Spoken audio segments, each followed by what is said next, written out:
What a day. Oh my Lord in heaven. Yesterday, are you guys proud of me? Are you guys proud of me? Like, as soon as I found out that the content cop was going to be about Ethan Klein, I was like, okay, let's just play it cool. Just play it cool. Just play it cool. Oh, it was so awesome. And the funniest part about it is, you know, I just recently met idubbbz for the first time, and he's a really nice guy. I went to I went to an event for a friend, and we met, and they're really nice people. I love, it's one of my favorite things about like this whole situation is I'm kind of like a politics only guy. That's what I care about. That's what I love. That's what I watch. And meeting so many people that they do other creative work, but they still care deeply about this, has given me so much energy and love. And I'm just always so happy when I see my friends succeeding. And I think, I don't want to be presumptuous, but I think I've made, a couple new friends with idubbbz and Anissa. And, just seeing the success they have, like, look at this, the content nuke on, it's kind of a battle of the internet, right? Like, Ethan Klein took his long dead channel, H3 Productions. He brought it out of mothballs, and he used it to attack Hassan in defense of Israel's genocide, right? And 2 months later, it has 3.3 million views and 227,000 upvotes. That's a pretty big video. That's a pretty big video. The content cop on Ethan Klein after 18 hours, 2.6 million views, 204,000 upvotes. Oh my Lord! So you have 18 hours compared to over 2 months, going toward 3 months, and the content cop on Ethan Klein is about the path. And here's the difference between the two, right?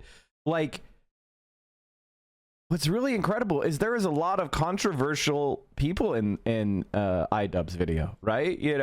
Because we believe in things, right? Hassan believes in shit and advocates for shit, right? What does Ethan Klein believe in? Maximum clout. But yet, after over 18, like, so within a day or two, or a week or two, this video is going to absolutely pass and annihilate Ethan Klein.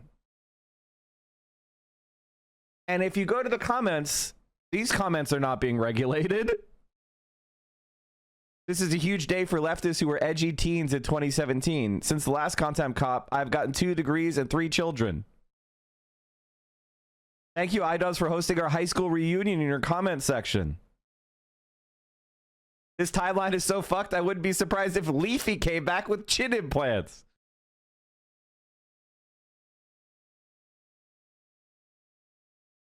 Now this is this is...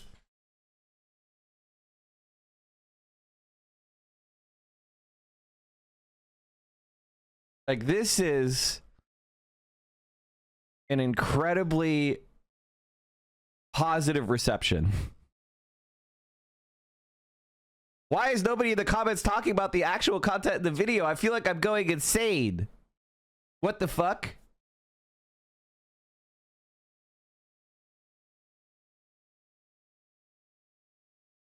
I witnessed the world when the worst person online was Keemstar.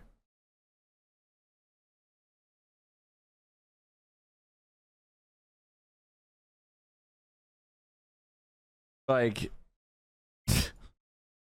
the H3 video versus, like, this is all you need to do, right? The content nuke, Hassan Piker, content cop, H3, and after 24 hours, he's about to pass it. With every right-winger, every grifter rushing to Ethan Klein's defense, and still, it ain't it, man. It ain't it, fam.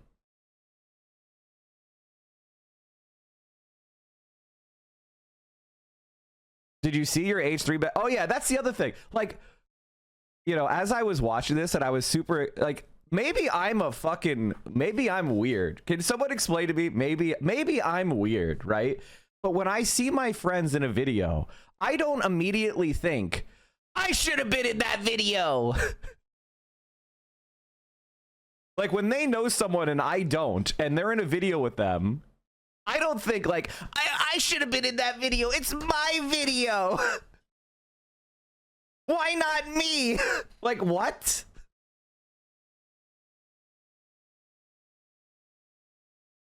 Like, what? Also, do you want me to be doing Fortnite dances? It's like what? Like, what is this? Okay, it looks like my chatters do. Well, here's the thing. Okay, so for me, it's very disorienting when people are like, you're not in that video. That means they hate you. It's like, what? That's not what it means. That's not what it means at all. You're fucking weird. You're fucking weird. What?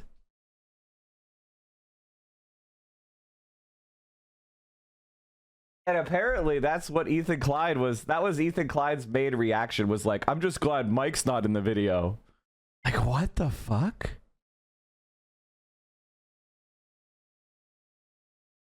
So let's get into this, because I watched part of it on Hassan's stream, but I haven't really watched the full thing.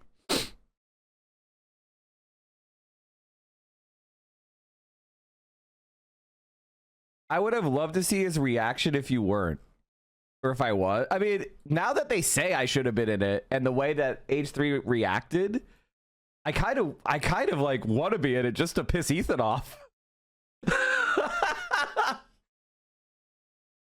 The one thing that is like in the internet, maybe it's because I'm from politics, and in politics, you kind of do your own shit. And because other politicians and other political figures, they have slightly different views than you, and you don't necessarily agree on everything.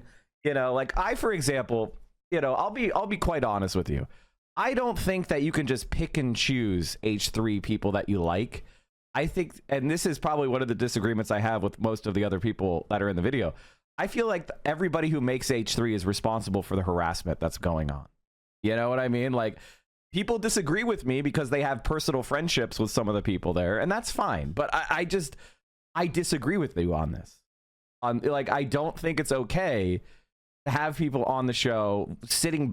Like, if somebody was being harassed at a thing I was producing, I would be against that.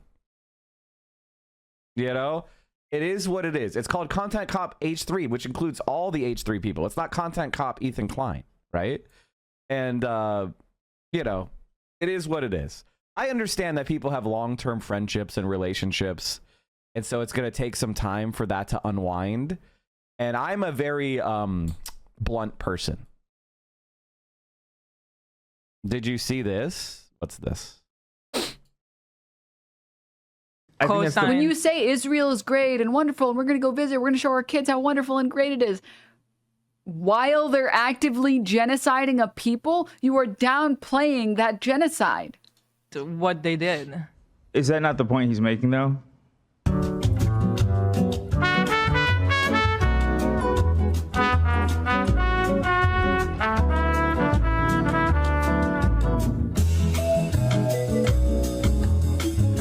Now, for me, I could only imagine what went on when they. So, okay, just so you don't if you don't understand what's going on, let me explain it to you. So, H3 has a button where they can like basically dump the live video to like this thing where it just plays noises and you know, it's like a technical difficulty screen, so that they can cut out whatever is being said. Right? You know, it has like a 8-second delay or whatever. So they could just button out of it. So if somebody says something and they don't want it to go out, they can hit that button. And for me, you know, AB is saying, you know, in alignment with a criticism of supporting Israel right in this moment, and then he disappears. And this is kind of been my point, right? It's not that I want to attack AB, and you know, and I feel like I've been overheated in the past when I talk about AB, you know, where I've been like, you know, he's selling his people out and things like that, which is a little bit harsh, okay? But sometimes I get a little bit too blunt. This is, you know, this is my autism, okay? My autism is I shoot straight. You know, I don't bullshit. I'm not fake. And like a lot of people get value out of being fake. A lot of people like to manipulate others and you know, be Janice and have one face for one group of friends and another face with another group of friends. That's not true of me. Right? I am who I am, and I speak my mind. And you know, some people it's a little bit intense and they're scared, which is fine. You know, it's fine. I'm not going to be friends with those type of people. And honestly, it's good for me. I don't want to be friends with fake people. Like, you know what I mean? If you're going to manipulate me, then I don't want you around because I don't want to be engaged in that kind of fucking behavior. Anyway, what I'm trying to say is I was very direct on AB, maybe even a little unfair, you know, of just being like, hey, this guy is standing by and he's letting them do genocide apologia, and he's standing by while they attack Muslim creators. He's standing by while they target a small Lebanese creator. It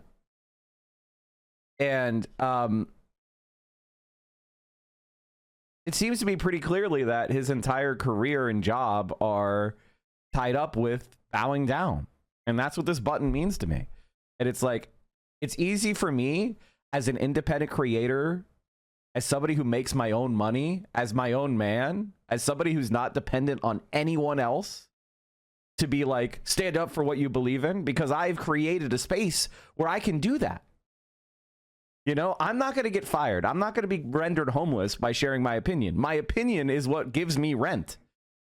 So it's easier for me to tell other people to do that. But it now seems very clear to me now. It seems clear to me now that AB is being coerced. I mean, it's just that simple, right? That's what that button means to me. And I'm sorry, man. And I really, really hate to see it. AB helped dox a random dude to help Ethan. Yeah, I don't know if he doxed him, but he certainly did share a very small person's like Instagram account with Ethan. So that's pretty malicious in my view. I don't really know what's going on over there.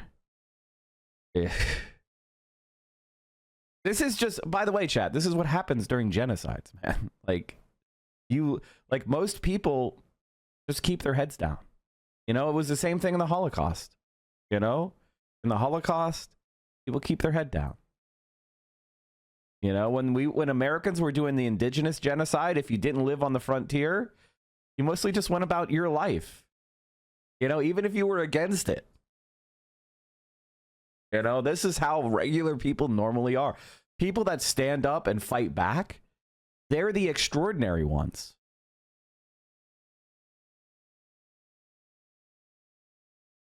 He told Ethan where he lived live on air. Oh, I didn't know about that. I didn't know it went that far. Ethan's first reaction. What happened? There's more bad news. I do have some more bad news for you. Some breaking news. Your old friend iDubbbz just released a video. Yeah. It's about you. No, it's not. Yes, it is. Oh my God. That is no, it can't be. Well, it actually can't be. Holy fuck, dude. It sure is. Oh my God. I think the one thing that I would say to Ethan is, how did you think this was going to go? You think the 5th largest Twitch streamer who's personal friends with congressmen and senators and who is, you know, represents to many young people one of the most important political movements in our entire country is going to just like, what, you're going to make a video on him and it's going to take him down? You thought that you were going to like You thought you were gonna fight the left, and it was gonna be easy, and it was gonna be clean, and you're gonna like be able to get away with it. You thought that you were gonna call us anti-Semitic, and it was gonna be over then. You didn't think very hard. Did you see this banger? Low key, it should be added to the playlist. To say a kill a billionaire, so don't go saying it.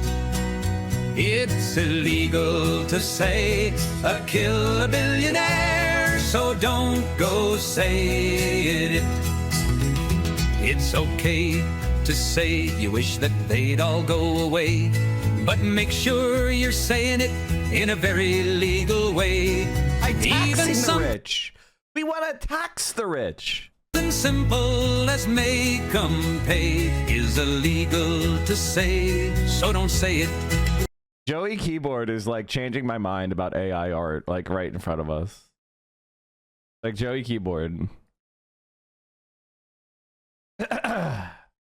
We love Joey Keyboard. We love Joey Keyboard. Like, here's my feeling about AI art. I go back and forth on it because, like,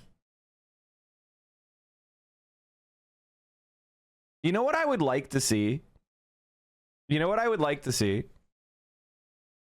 During the New Deal, one of the things the New Deal did was literally hire artists to create art.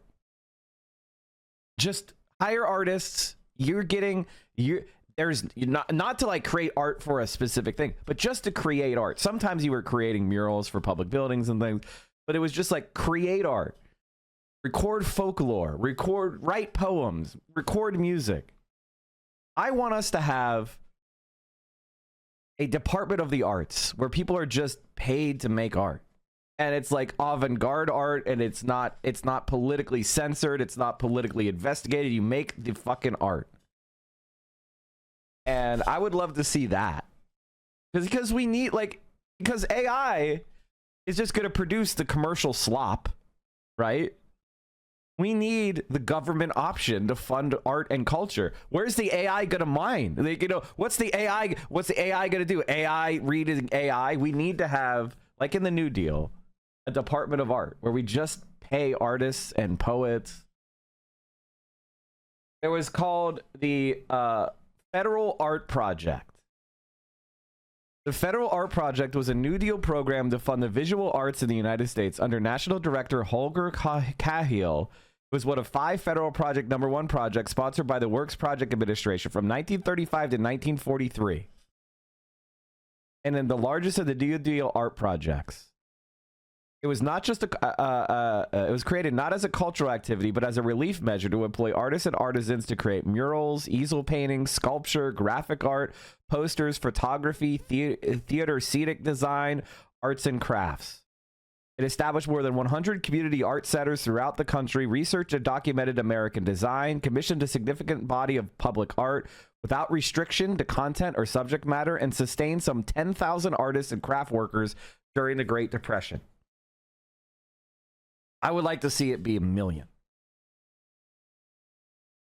This isn't the only one. There was also the Public Works of Art project. There was other projects as well. There was it was great. And like, look how many famous artists came out of it. Isn't that crazy?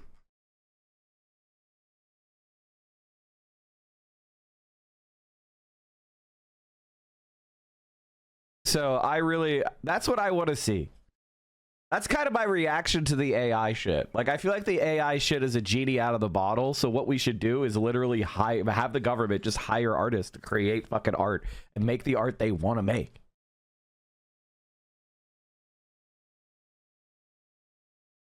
Anyway, what were we talking about? Oh yeah, the content cop. Sorry, chat. I start slipping into politics sometimes. Let's start the shit. Mike, why is your camera set to F? It isn't? What's going on? Let me look at that. In our defense, like, actually, Hila's not a baby killer. Actually, accusing Ethan of killing his dog is maybe too far. because they have mobilized such an insane harassment group. Are we good? Are we better? That anybody who says any fucking thing, they will attempt to ruin their lives. And once again, I'm the crazy one. It's not bad enough that I have this group of people. The clip where Ethan talked about the plushie on Ian's sofa before he saw it, he did was gold. Okay, you need to link me this shit. Don't just describe shit that's cool. Link it and describe it. Like, what the fuck?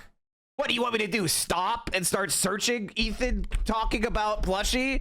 Like, what the fuck are you doing? You're supposed to be a chat. Like, my chat is supposed to be a collaborative space, and here you are just saying cool shit.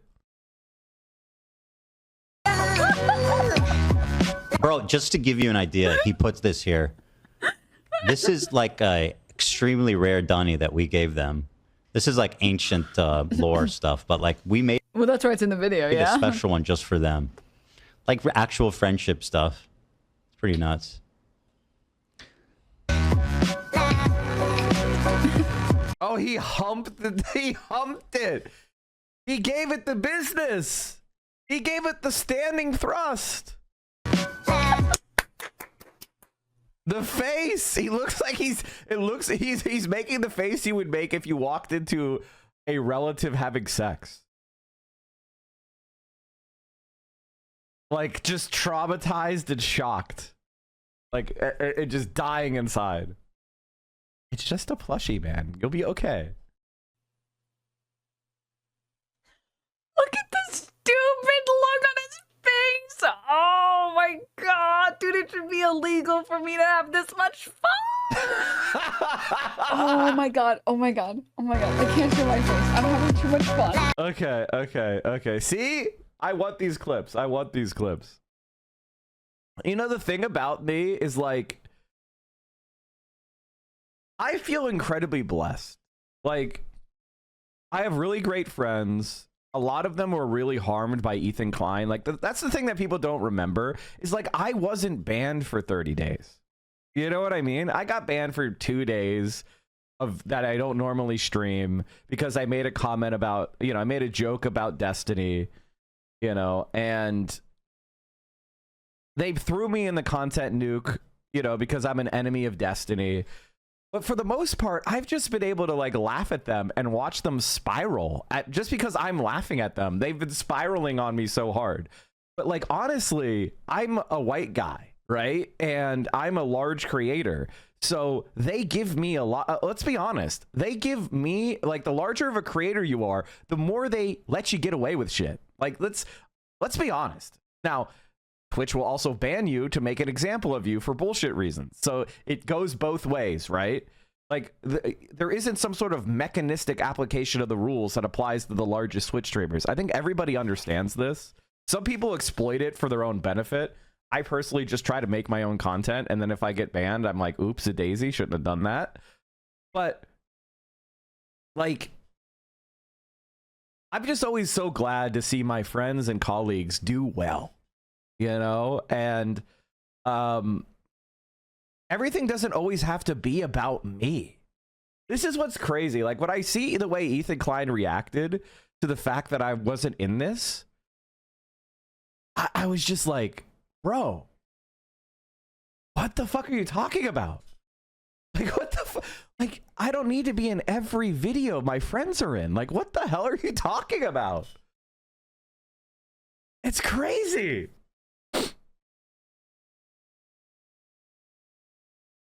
Honestly, I like these clips. Let's watch this, and then we're gonna watch some of Ethan's. Let's like, get into the video because we haven't even pressed play. We have 34 seconds, and we're 45 minutes into the stream. And we'll look at some of these reaction clips later. But keep sending them to me.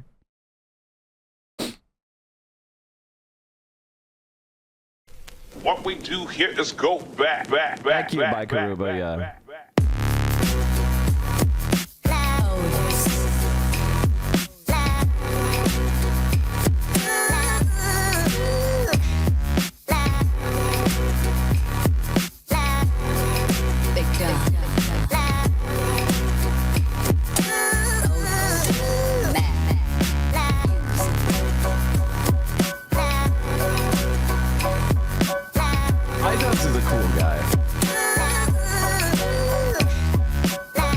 when they came in to make this, not to give I don't want to like dox too much shit, but just when they came in to make this,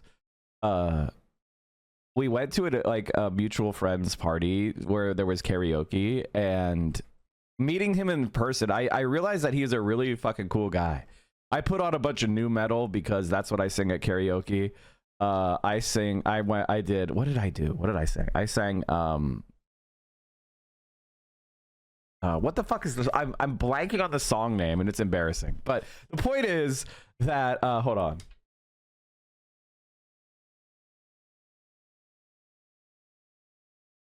Killing in the Name of. Killing in the Name. Rage Against the Machine. That's what I sang.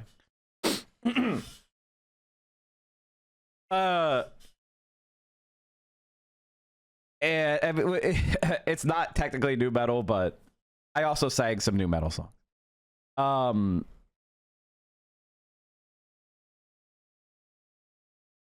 Mike is a new metal fan. Of course I was. That's my nostalgic music, because that's what was popular when I was like in my late teens, early 20s. My nostalgic music is like Korn and shit. You know what I mean? Like my nostalgic music is that, you know, like obviously.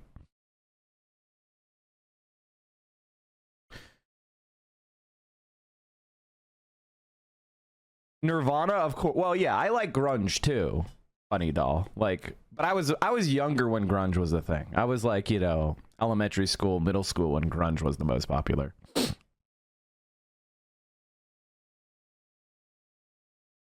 I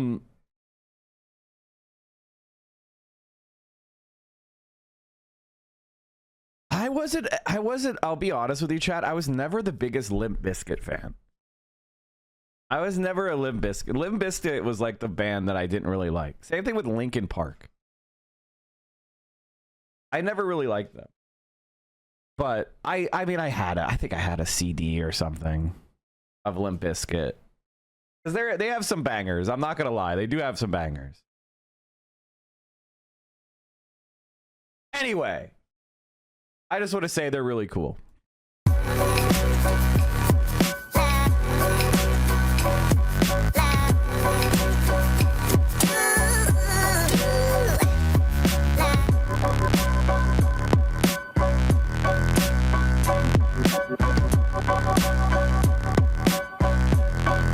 Going back to him fucking the thing real quick. Like, when I say he's cool, he was always going to go this way. Like, idubbbz was always going to kind of like grow up and become and go to the left because he fucks. You know what I mean? Like, he's charismatic in person. He's funny. You know, he's gonna date women. You know what I mean? Like, he was always going to like start, you know, getting out of the basement, dating women, getting empathy. You know, this is something that happens to men. This is something that happens to men. Like, when you hit like, you know, your mid-20s to 30s, either you're like over the line if you're a heterosexual man. You're either over the line and there's something about you that's interesting enough to women that you start dating women successfully, or you don't. And you fall down the hell, you know what I mean? Like, and I feel like a lot of the people who didn't change since like 2015 or 2005 or whatever, or the original Content Cops, they're the people that didn't make it, right? And those of us who did date people successfully throughout our lives, we kind of changed and went in a different direction. So like, you have your Asmongold's, right? Like, Asmongold is that's why I love Asmongold representing the right. Like, a lot of people have been mad that Asmongold is representing the right, and I don't. I'm like, no, like, legitimately, Asmongold is a good representative of the right. He is. He is a good representative of the right. You know, I think somebody like Andrew Tate is a bad representative of the right. You know, how many people are pimps? You know, how many people are sex trafficking people? Even on the right wing, that's pretty rare, you know? But how many right wingers are just basement dwelling, perpetually adolescent 35-year-olds who never shower? That's a lot of the online right. That's a lot of the online right. Like the school shooter vibes, That's what I'm talking about. The never brush your teeth vibes, the surrounded by cockroaches vibes, that's a lot of the right wing. So I think it's fair, and I think it's good that Asmongold is their representative. I think it is actually objectively a good thing. You know, and it is what it is. Like, I think it's bad that we have large people, content creators that support the right wing, but I don't know. Newsflash, a lot of people are right wing in this country. So there's going to be large content creators that service that niche. And I'm just glad it's Asmongold over someone who is like charismatic or intelligent. You know what I mean? Like, it could be somebody who is charismatic and intelligent. Instead, it's Asmongold. You know, like, how many people look at Asmongold and go, yeah, I want to be that guy? You know what I mean? Like, it's no one. So anyway, long story short, iDubbbz fucks. He was always going to go to the left. Those people that didn't fuck, you know, they're Asmongold fans now.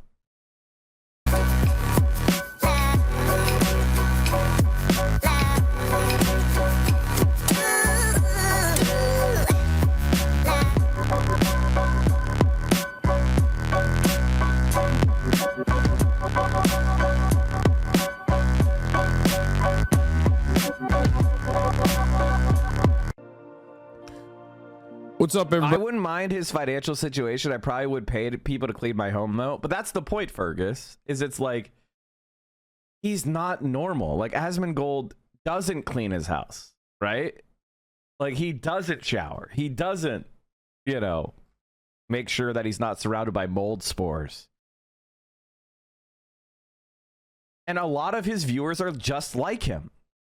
The fact that you would, if you had the money and you were in the same situation, pay people to help you. The fact that you have the executive function and the social wherewithal to do that. Like, you have the ability, if you had the money, to pick up a phone to a maid service, talk to another human on the phone without having an anxious breakdown. You have the executive function to say, okay, I would like you to come by next Tuesday at noon. And then you have the like functional ability to like pay them out of the gigantic millionaire bank account that you have. The fact that you could do that makes you different than Asmongold, and in many ways better than Asmongold, right? He can't do that. He physically can't do it. So the fact that you can, even though you don't have his millions, that means that you are not like him. And that's why I like him as the representative of the right. He is a good representative of the right. Just like Hassan is a good representative of the left.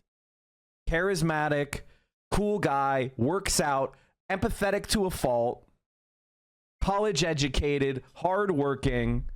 Like the difference between the like average leftist, Hassan, average right winger, Asmongold, is very clear. Everybody, I'm Hassan Piker, and this is the Hassan broadcast coming to you live from a cloudy day here in California, Los Angeles. We're live and alive, and I hope all the boys, girls, and MBs are having a fantastic one because today's a beautiful day. I have a very important announcement. I finally done it. I watched Ethan Klein's content nuke, and I'm not going to call it context puke as I normally do because the reality of the matter is it was brilliant. Nothing was out of context. Everything was correct. I am an Islamist, fundamentalist, radical terrorist. I am a vicious anti-Semite. It's true. Most importantly, Ethan is more attractive than me, both physically and also mentally. I've been lying about everything, including my glasses. They're fake. He was right about that. That's not even in the content nuke. And he was right about that too. How did he know everything? How? Wake up, Ethan. Wake up, Ethan. Ethan, wake up. Wakey, wakey, Ethan. Wake up, Ethan. Wake up. Time to be awake, Ethan. Wake up, Ethan. This is no longer a dream. This is a nightmare. Wake up. Ethan, the dumb bitch is telling you to wake up. Wake up, Ethan. Wake up. Wake up, Ethan. The rug keeps moving in the back. I can't stop looking. The rug keeps moving in the back, and I can't stop looking at it. Wake up. Since anyone? Just wake up. Wake up. Wake up. Wake up. Wake up, Ethan. I'm not going to do a react content yet, chat. I'm the same. Nobody's told you to wake up, Ethan. Ooh, yummy. I love Sabra hummus. Wake up, Ethan. Wake up, Ethan. Ethan. Wake up, Ethan. Wake up.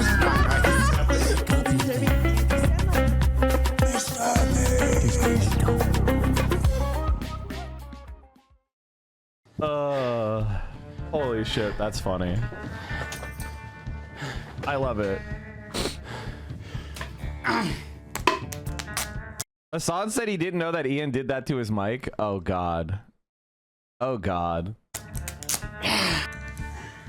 All right. I didn't plan on making a content cop on H3. It sounds very stupid even saying that. H3 content cop, idubbbz. Ethan Klein's out of control. And then you should do a content cop on Hassan Piker. Content cop on Sargon of Akkad. If I would imagine this in 2016, I would have been like, oh yeah, if I ever do that, it's gotta be because I lose the plot. Well, it turns out it's not me losing the plot, it's Ethan. He's the one who fucking attacked first. My good fucking friends who I stood by after all these fucking years can't find a spine to speak up. So go. God, why he's bouncing like he's on amphetamines. Like, I don't know if Ethan Klein, like, he's manic. You know, I'm just analogizing. I don't know if he uses any drugs or anything, but he just bounces like he's fucking on, he's having a manic episode. Go fuck yourself. I agree. All right, guys, I'm going to tell you a story about Ethan Klein. I know some of you have been following him, but there's a lot of people who might not be familiar with the background, with his podcast, with what's been going on over the past couple of years. So Ethan, as you know, is a content creator who has a podcast where he says all sorts of outrageous stuff. Sometimes it's fun, sometimes it's fucked up. He's had shows with all sorts of different controversial characters. He's had a show with Trisha Paytas. He's had a show with Hassan Piker. In doing so, he's gathered a ton of different audiences. Now, in his podcast with Hassan, Leftovers, they would mostly talk about surface level progressive shit and make fun of right-wingers. And you're telling me he didn't flick their dick once at least? Oh, that's 100 shavers, you trans women. I say, oh. I mean, can I just say, I know this is an unpopular opinion, but I didn't fuck with Leftovers. I know this is an unpopular opinion, but I didn't fuck with Leftovers.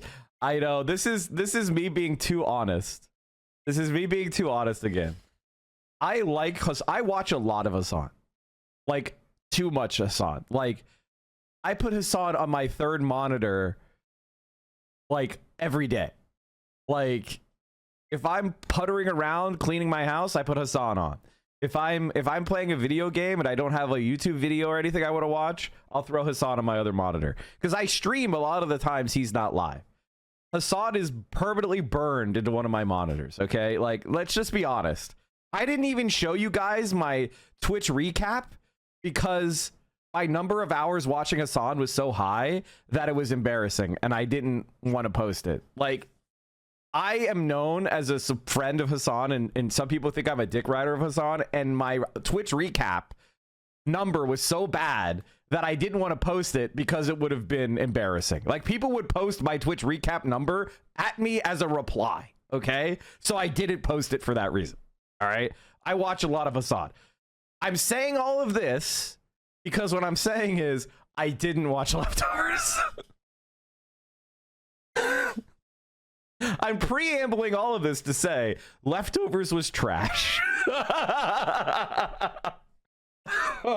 Fear and amazing. Hassan streams, love them. Leftovers, I talked about this before, but now that the content cop has come out, and I can be even more honest, which is like, if you go to my Twitch tracker,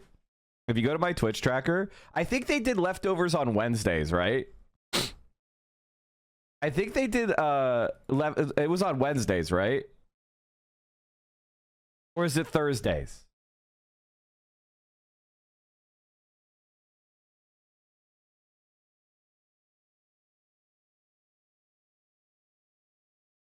We go by stream duration. Or was it Tuesdays? It was Thursdays? Okay, hold on.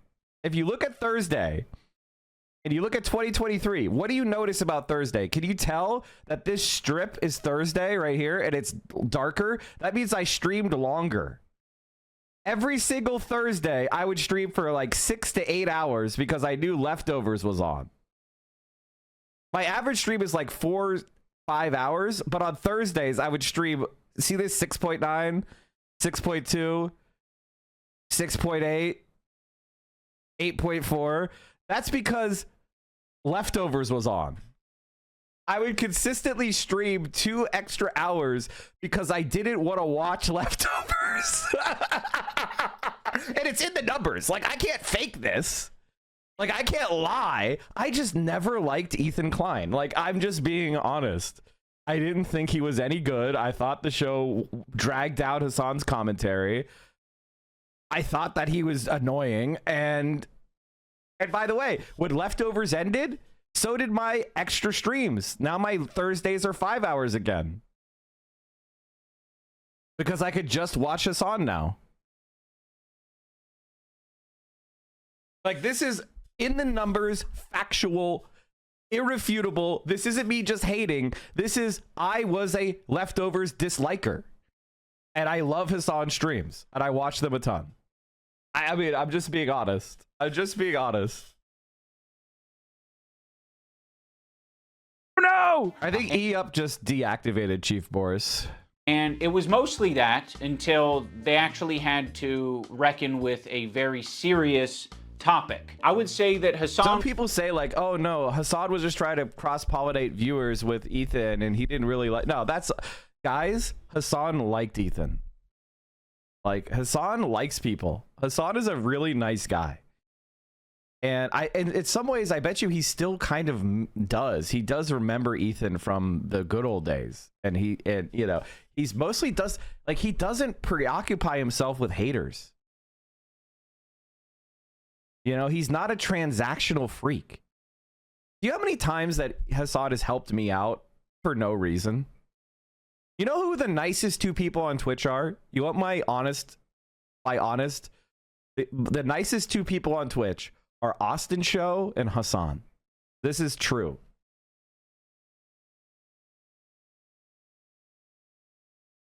Austin Show and Hassan are the nicest people on Twitch, period. Wow, Caroline Shade. Caroline is also nice and is up there. And a bunch of our... This is not shade. I'm just saying, like, they're above and beyond. Okay? They're above and beyond. Not a Caroline. It's not a Caroline stuff. I like Caroline. Caroline is super nice too. She's also in that pantheon, okay? I can't believe you hate...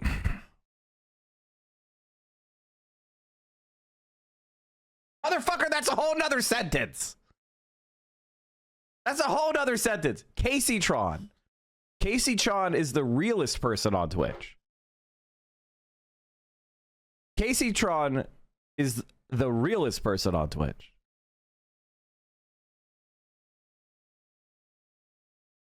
Was very well equipped to talk about that topic. Palestinian people living in the West Bank are subject to these horrific conditions, horrific living conditions by the state of Israel, America's greatest ally and the only democracy in the Middle East, if you ask Republicans and even liberals. Guys, if I show you my pandemic Hassan numbers, will you avoid calling me a... Can I avoid the Dick Rider allegations because it was the pandemic? I was just... Okay, never mind. Okay, I won't show it to you. Can't see him offended with okay, never mind. Israeli settlers are trying to evict Palestinian families in occupied East Jerusalem. The United Nations says that may be a war crime. It literally is. I was just eating the toppings. And the pizza looked like a burn victim. It was all disgusting. It's called comedy. I'm doing jokes. I'm doing jokes. This is called self-deprecating humor. Some of my audience are also neurodivergent like me, so I don't mind explaining them the joke. I don't know if you can make that joke in 2021. Why? It's insensitive to burn victims. I think it's a good analogy. It's a powerful image. Ethan was not prepared for this. Ethan, the whole time, is more of the goof guy. And that's fine, you know? We don't expect Ethan to be an expert on the topic. Ethan was obviously caught in this tricky situation where he is extremely sympathetic to the Israeli cause and what's happening to them. His wife's Israeli. She served in the IDF. He obviously likes the state of Israel. On the other hand, he's just got done capturing a massive progressive audience who are very politically savvy. They follow Hassan. Hassan is strictly a political streamer. So this is something they're very keyed into. So when they see Ethan say things that are just like not accurate and it's just propaganda, they're going to call it out. From the river to the sea essentially means the state of Israel is going bye-bye. So this massive progressive audience that Ethan has, adopted over the years, they're becoming increasingly critical of his position because now he's talking about it not on Leftovers. He's now talking about it on his podcast. What I want to do is show you guys how I see Israel, because you don't see that when you listen to Hassan and you hear all these fucking mega lefties talking about it like it's some super racist, crazy, like Jim Crow style of society. Like, I can't wait to show you guys. The other day, BB fired a really good guy that a lot of people are pissed about. So Ethan is having this back and forth with his liberal audience, leftist people online, progressive content creators, Hassan, all of these different people. Nice, He's finding okay. new people every day, basically, to get in fights with. Of all people, this guy, Matt Lieb, Frogan and Denims and all these dipshits, and everybody thinks this guy's awesome, apparently. Even though he looks like Millhouse, fucking dork. Denims, by the way, was the real villain of the video. Evil, hateful, fucking. And I'll say it and I'll double down on it. And people, oh no, not go there. And it's all culminated, at least for See my. what I mean? Do you see how the crew reins in him so much? Like, if the crew saves him from himself every fucking day, which is why they're so important to H3. It's like, let him be himself. Story in Ethan burning bridges with people until he burned the bridge with me. Since Ethan and Hassan's falling out, I've been keeping to myself mostly. I don't have many nice things to say. Maybe if Ethan's able to get some help, maybe if he stops harassing other creators, maybe if he does these things, eventually he'll find peace and we can rekindle our friendship. So that's been my approach. I've occasionally thrown a joke Ethan's way in the form of Hassan Piker versus Ethan Klein for boxing. I like idubbbz. He's a good guy, but I don't like this stupid. It's not a fucking petty beef. It's like, this guy is evil and he's doing anti-Semitism. And also he's way out of my weight class. He didn't like that, but fucking sometimes you gotta just throw something. Hassan is evil. Meanwhile, he's citing Sam Hyde. Assad is evil, but yet then he says Sam Hyde, the violent pedophile Nazi, got to idubbbz. I'm out there.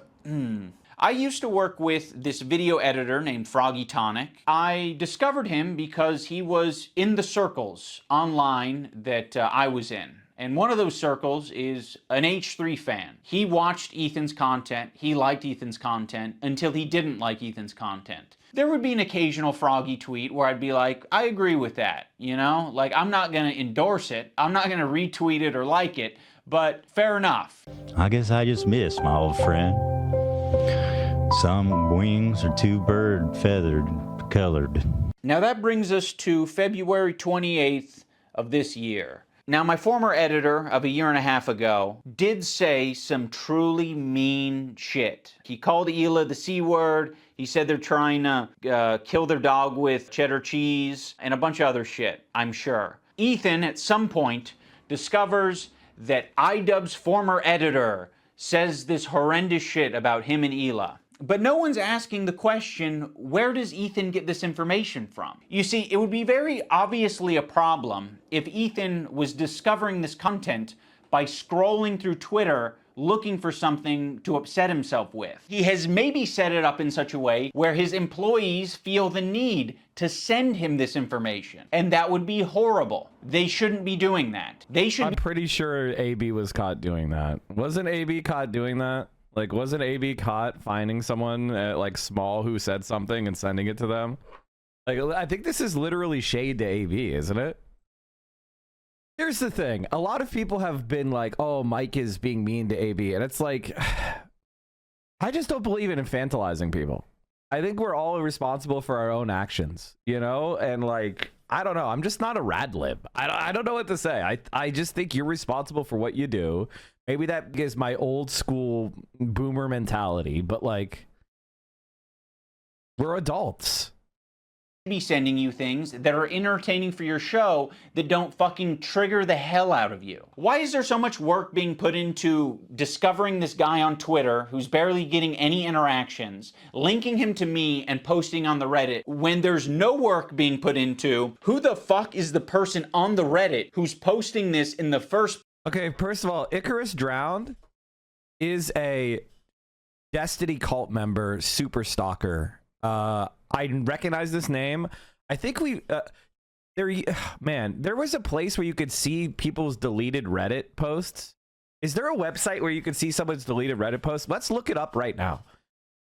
I'm pretty sure Icarus Drowned is like probably the top poster or top 5 posters in Destiny all time. I only know this because they've like made like probably like 50 Reddit posts about me, like at least.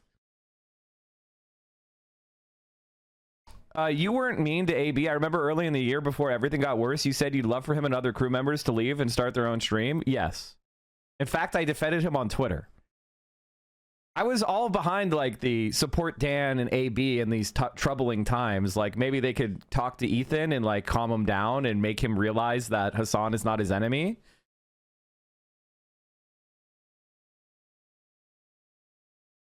The TikTok was funny because she was covering her face and said nothing. It was sent in a group chat and meant to be funny. It had nothing to do with the conflict. I didn't expect that reaction, but enjoy. Y'all got the proof that you've been looking for.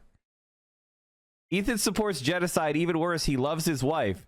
Get a life, you dumb snarker bitch. I mean, Ethan loves to use... The moment a woman, you know, does anything he dislikes, he loves to throw out bitch. Yikes. Does anybody know what I'm talking about with those websites where you can see people's deleted posts? On Reddit. There's like a Reddit. Somebody has to know what I'm talking about. I even saw it before. Fuck. Hassan openly said that people in a socialist country that don't agree with it should be put in a re-education camp, and you guys suck them off. That's crazy. That's not true. That's not true. First of all, Americans are uneducated, period. They just need to be educated, like learn things. We have a guy who is a total hack, who was a heroin addict as the head of Health and Human Services. Americans desperately need education, dude. Like, what do you mean re-education camps? Is this it? Okay, hold on.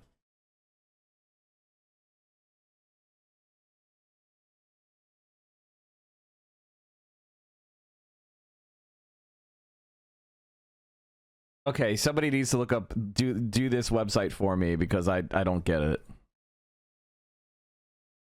Place. If you do a little bit of research, it seems like it's an account whose intention is to make Ethan crash out. One of the users on the Snark Reddit points this out. They're like, I've seen this account before. This account has scraped its history and it's now trying to make Ethan burn bridges. This is within Ethan's own community. Like, this is the thing that he needs to be critical of. It's not me. So yes, I am willing to admit that my former editor was being very nasty, uncharitable, and fucked up towards Ethan and Hila on Twitter. But Ethan and Hila are doing the same shit on their podcast. So I don't want to fucking hear it. Terrorist supporter.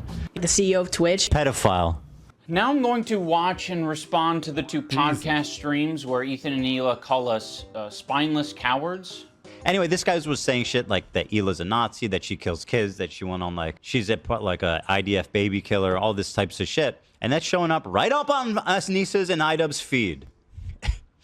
My good fucking friends who I stood by after all these fucking years can't find a spine to speak up. You know why? Because they'll get murdered. You don't know what's on my feed. What the fuck is happening? For all you know, I only use the For You tab. For all you know, I only use lists. For all you know, I'm seeing these things tweeted out by my editor of a year and a half ago and saying, God, that is nasty. I'm just not gonna throw someone away because they're having a parasocial weird moment. Just like I'm not going to throw Ethan Klein away because he's having a parasocial weird crash out. How many women I fucked? Hassan, by the way, thousands. Yeah, thousands. Let me ask Galia.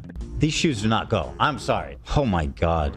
Hassan's the type of dude who watches himself in the mirror when he has sex. Watching me on a 30-second delay on your stream. Wait, that's what wait, how does he know I'm watching already? Because you've been talking about it for the last 5 minutes. It's not a fucking petty beef. It's like, this guy is evil and he's doing anti-Semitism. These shoes do not go. I'm sorry. There are many people, I'm sure, who have unfollowed you for the things that you've said and done. And I'm sure there are even more people who have stayed following you because they don't want to throw the baby out with the bathwater. They don't want to throw someone away because they've had some hard moments. We're all fucking human. My good fucking friends who I stood by after all these fucking years can't find a spine to speak up. You know why? Because they'll get murdered. And what you're saying to me is that I'm a bad friend and I'm a piece of shit. I'm spineless. I'm cowardly because I am following someone on Twitter. Because they have mobilized such an insane harassment group. It's not bad enough that I have this group of people harassing me and everyone in my life. It's that people outside of this group, journalists, creators, are actively participating in this gaslighting to make it seem like I'm fucking crazy. I mean, I don't know what he's getting at here. Like, yeah, people are gaslighting you.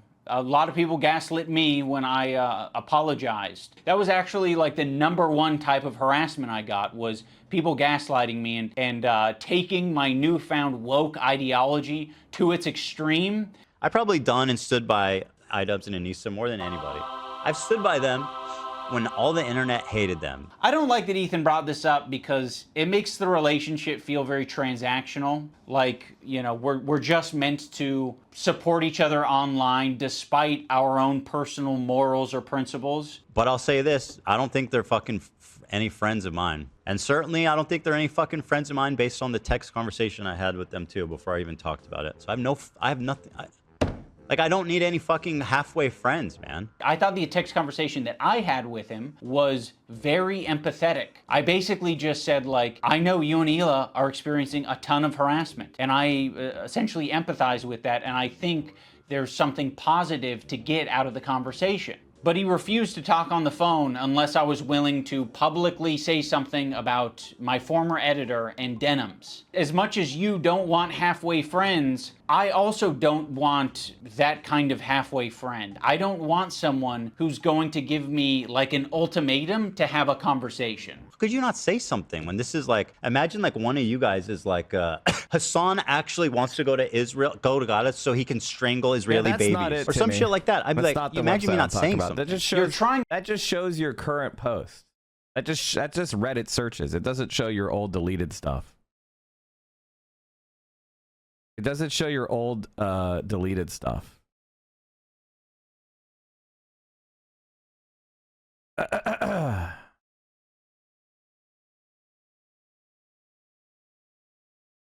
This guy specifically went through and deleted all of his Destiny shit. But I recognize him from a while ago.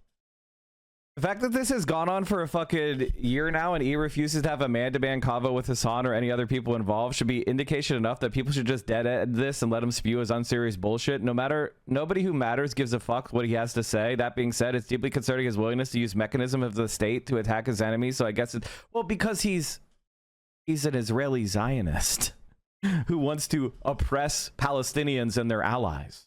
It's not that complicated. It's actually very simple when you think about it.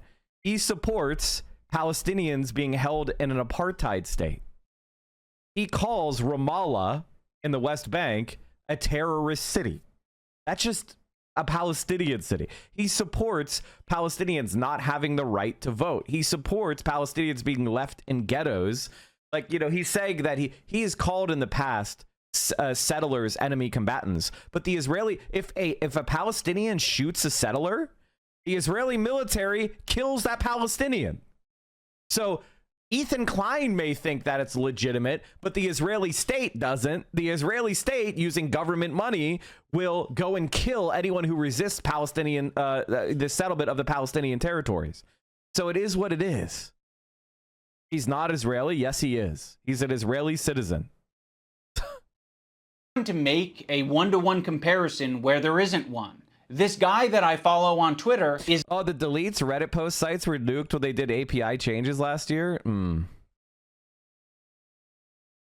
Those sites don't work as well anymore since Reddit closed their API? Okay. Not in the same relationship as you and one of your current employees who is streaming with you 3 days a week, 3 hours a day for the past 10 years. At one point during the stream, Ethan and Hila bring up Adam McIntyre. Now, Adam does basically the same thing as my former editor. He's critical of Ethan and Hila, and he is sometimes uncharitable and nasty towards them. Adam McIntyre needs to just, like, disappear. That guy is a piece of shit, like, of the lowest order. I never even stood by him when he talked bad about Trisha having a kid and called him like the spawn of Satan. He was supposedly on our side. I would never even co-sign that. I was disgusted by that statement too. I remember when he called her kid the spawn of Satan. I never said anything and like I was that. supposed to be like cheering on, but I wasn't going to cheer that on. That's disgusting. Why do you forget that he called her children, which is something we would never do, the spawn of Satan? It's disgusting. And a piece of shit of a human. It's just incredible who ends up being the good guy. United Healthcare just is crap. Yeah, Luigi's revenge is happening right now, chat. If it wasn't for the we could the United Healthcare is like going bankrupt basically. In this story, you know, it's really something. Unfortunately, they never made a statement. They never said that they disagree with his statements about Trisha's baby. And have you seen Ethan Klein's reaction when he heard about the content cop? Plays something right out of the Zionist playbook. Yeah, it's bad. It's bad.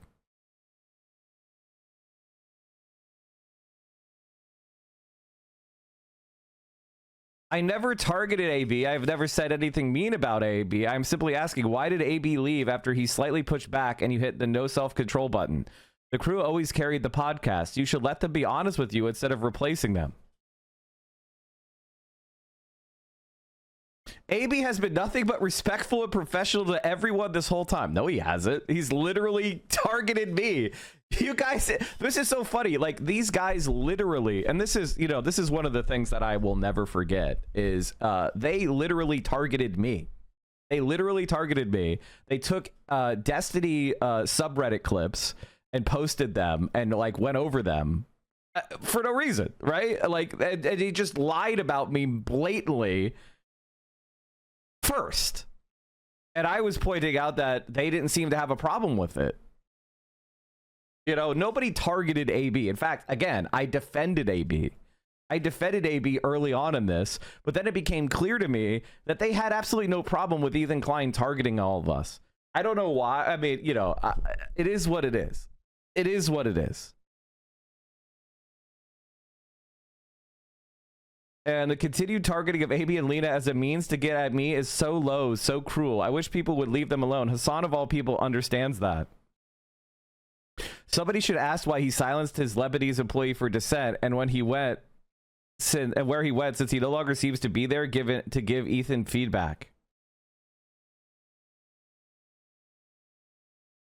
I think Ethan forgot we did a podcast together. I like the crew a lot. I know them, those who have left and those who remain. They are what has always made the podcast great. I completely agree with this, by the way. I completely agree with this. Ethan Klein could not carry a podcast on his own. He needs the crew. Until it's useful. Like, what is it, 3 years later? Like, I mean, you're talking about it like you were aware of it at the time and that there was some amount of pressure or enthusiasm for you to get down with that. And what it sounds like to me is that you did see it at the time and you were like, ooh, I don't like that. And you didn't endorse it and you didn't fuck with it. Huh. It's almost like that is a fucking identical situation to me. It's just incredible who ends up being the good guys in this story, you know? It's really something. So yeah, the reason I'm bringing this up is because they're trying to like paint themselves as the good guys and they're saying like, yeah, we strongly disavow things that are said, even about our enemies. We are the most immoral people on the internet. Unlike Ian and Anissa, who are fucking keeping to themselves. Also, why the fuck does Olivia get the pass? What a fucking asshole for putting you in that position, Olivia. You're friends with him. And you don't have to say anything, but like, what a fucking piece of shit. What a bad friend to put you in that position just for some fucking clout. It gets people angry at you, like, oh, how can she be friends with him? Which is total bullshit, okay? Olivia did not do anything. And I want the pass. Do I have to be an employee to get that treatment? Because then you'll just see me as an ally? Or is it because Ethan is afraid of wrongful termination accusations and lawsuits? And also, I don't mind putting my friend Olivia, who's apparently my real friend, in a terribly weird, fucking uncomfortable situation where you end up getting hate for no reason. Also, don't frame it as like other people making it hard on Olivia. You're making it hard on all of these people. Please acknowledge your role in this whole fucking thing. Like, it's crazy how warm Ethan is to Olivia and saying how Olivia is essentially just a victim in this whole thing. It gets people angry at you, like, oh, how can she be friends with him? Which is total bullshit. But me and Anissa are spineless. Ethan, your whole system is scrambled. My intention isn't to throw the employees under the bus. Like, you guys serve as the fucking foundation for calling out Ethan's hypocrisy on the whole subject. And I know that you guys have probably pushed back against Ethan over the years. How often are you supposed to do that? Do you have to do that every fucking week? It kind of seems like it. Why are you so obsessed with this guy, Ethan? It gets boring after a while. Oh man, that's a really good question. They're doing a video with Hassan, Denim, Sean DeBlack, Frogan, Noah Sampson, and Matt Lieb. I mean, that's like the ensemble of disgusting. You know who's not there? Who? Mike from PA. Whoa, Mike from PA, what a bitch. Yo, you didn't even make it into this pathetic. There is the silver lining. That's so funny, actually. Damn. I think that's so funny. Mike, do you see how pathetic you are? You weren't invited. Never the bride, always the bridesmaid. Always, man. It's tough. You were every time. I think one of the things that's really interesting about this is like when Hassan is doing election night stream with 300,000 viewers, I'm on that stream. They want me to be on an idubbbz video making fun of them. Bro, I talk about politics, man. I'm happy my friends are getting a successful video making fun of you. This is how much I own these fuckers. Look at these little bitches. These little bitches are fucking losers. Holy shit. Time I look at you, you remind me of him. Me too. Me? Yeah. Just with the hair. Oh, well, I got to abandon ship. I got to abandon ship immediately. No. Can't remind you of Mike from PA? You're Dan. You're Dan from LA. Dan from LA. That's right. Look at these nice crew members. Dude, he assembled the ensemble. Look at these nice crew members. Of like these poor little crew members. Anti-Zionist super team, right? And Mike from PA is not here. It's fucking brilliant, dude. Couch puncher didn't make the cut. What if they actually invited him and he couldn't make it? Would that crush your soul? There's no shot he wouldn't clear his calendar. Are you crazy? I don't know. You don't see, the thing about people like Ethan Klein is they are so clout brained. They don't understand that I just do politics.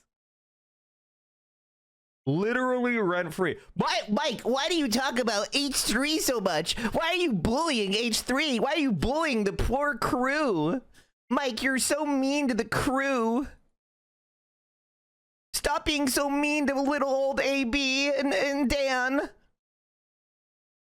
Exhausting. I don't want to confront my boss. It's not my You should fucking probably job. tell people that say shit like that to shut the fuck up. Confront my boss and say, today's segment on rapists and pedophiles on Twitch was not like my favorite segment to be It's a like part one of those things where it's just like the incredible weirdness of the brain that they have is there is a multi-million watch video smashing you, and their first thing is to hit me. Now, why do they hate me so much? That's the thing that that's what I want to know. And the answer is because Destiny does. And Ethan Klein has been campaigning to get Destiny unbanned. I have never talked to Ethan Klein. I wasn't on the panel. The reason they hate me is because Destiny hates me. and he's been campaigning to get Destiny unbanned on Twitch. It's as literally as simple as that. Friends like these. Oh, yeah. And our other good friends. Yeah. Anissa and Ian. Thanks, Anissa, for standing up for your girl. I actually stood up for you so many times because, like, why would I not? It was crazy. Yeah, why would you not? I mean, if that's truly what you believed and you weren't just going to use it later. Of course I was going to stand by you. That's insane. It's absolutely insane and disgusting. But now you choose to hang out with people that would have a problem with you if you defended me. I'm not going to assume that Hila knows, but I'll say it for anyone who doesn't know. Anissa is half Lebanese and half Irish. For anyone unfamiliar, the Irish have been on the receiving end of a lot of oppression and genocide. On the part of the Lebanese, they've received a lot of oppression and attacks from the IDF. So Anissa is very well familiar with the propaganda and the shit coming out of Israel. Choosing now, out of all the times, to be like, please defend me. No, we're not gonna fucking defend you. Rudy was saying that Palestinians are taught at 2 years old to kill Americans. Do we have that one? mean, like just the other day, Bibi fired a really good guy that a lot of people are pissed about. He looked mean. I thought he was mean just because he looked mean. No, it's not. So yes, you caught us. We're not gonna run to your defense when, I don't know, we follow people. We be following. That's one fucked up thing that you can say about Anissa and I is when we're on Twitter, we do be following. It's true. It's true. He does be following. He does be following. He does be following. He does be following, guys. And if idubbbz follows me, it means he completely endorses everything I say. He endorses everything I say. We're best friends. So the problem. Okay, if you want to hang out with those people and have no spine and not stand up for another girl that stood up for you, enjoy your new friends. She's friends with people like Denims. I know. In her chat, yeah. Which I'll show. Denims is actually participating in this whole child protective service lie. Yeah. Which I'll and if show you're you guys friends with them, then you're seeing what they're saying. You'll notice that Ethan and Hila start talking about this Denims character. Originally, the complaint was about my former editor. He's been chatting shit about Ethan and Hila for the past year at least. They only care about it now because I guess it was spoon-fed to them via their Reddit that's clearly looking out for them. Now, I'm not going to sugarcoat it. We are friends with Denims, but I would say it's the same level of friendship that we had with Ethan and Hila. It's like kind of an internet friendship. We think that she's a good person like we think Ethan and Hila are good people. Kind of a tricky situation. How can you possibly think that they're both good people at their core? People can have crash out moments. People can say things that they don't mean. People can say things because they want internet clout and attention. I don't know, I think they're both probably guilty of saying things that they don't mean for internet clout and attention. Right now, one's a little bit more fucking nasty to me than the other. I just don't see how you can be my friend. And I don't do that. I mean, I don't say things I don't mean. If anything, I hold back. But I don't say things I don't believe. To be friends with someone like that. Well, you can't. So I already forgot about you. I actually have a lot of friendships that are kind of that way, where it's like, you know, one of the friends doesn't fuck with the other friend, but there is someone in the middle who kind of fucks with both of them, but separately. Yeah, there's a lot of friendships that are like that. I'm not gonna make you guys like meet up and kiss or anything. I get it. You guys are in fucking Ethan Klein, we should meet up. Best friend who's deep throating me to the base of my cock, or you are Satan. You're the devil. The last thing I said to Anissa, we were texting before I ever talked about it. She's like, I don't care about this guy. He's a nobody, and you know, blah, blah, blah. And I said, well, then you'll have no problem publicly denouncing it, right? Mm-hmm. And then from there, the conversation ended. She never replied. Ethan, you can't even phrase it in a way that doesn't make you sound like you're being coercive and shitty. Well then, you should have no problem publicly denouncing it, right? Does that sound like a friend? It kind of sounds like something a powerful villain would say. But it was so funny how she immediately went to comment everywhere, like on our subreddit. She immediately had to comment like, oh, he doesn't work with us anymore. But that was it. That's all she said. But then say that you don't Do you have anything else to say for your friends, though? One of the reasons Anissa was so quick to clarify things in your Reddit is because your Reddit was already talking about who this editor is, and they were spreading misinformation that it was our co-host on our podcast, Uncle Dane. So yeah, the last thing we wanted is this guy getting pulled into this mess, and you guys don't give a fuck. Would it have been nicer and more supportive to say, we don't agree with the things he's saying and we support Ethan and Hila? Sure. Like, yeah, that would have been a nicer thing to say. Yeah, but then you would have been lying.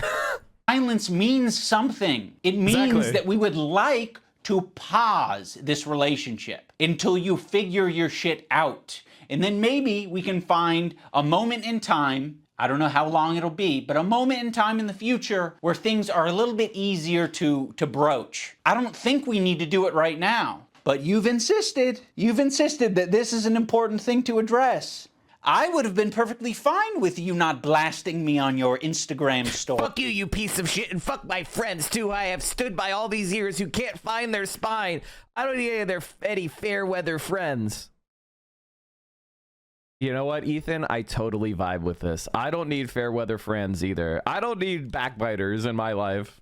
You know what I mean? Like, I'm totally with Ethan Klein. We have a statement of agreement. I don't want any fair weather friends either. I think that you should, personally, I think you should attack every single person who is not co-endorsing your position on the Israeli genocide. I would have been perfectly fine with you not blasting me and my wife on your podcast twice. I would be fine with you not brigading my comment section on my podcast that gets 3,000 views a week because I prefer to not to do harassment campaigns and instead talk about Vampire's Kiss. Like, by the way, look at this fucking section defamation on my podcast that gets 3,000 views a week because I prefer to not to do harassment campaigns and instead talk about. Look at this defamation. Look at this defamation. Like, this is the most, like, Ethan Klein is crying about defamation. What the fuck is this? Because Dan Clancy wished Hassan a happy birthday? Because Dan Clancy only banned the panel for 30 fucking days, the maximum ban you can get? That's not a perma?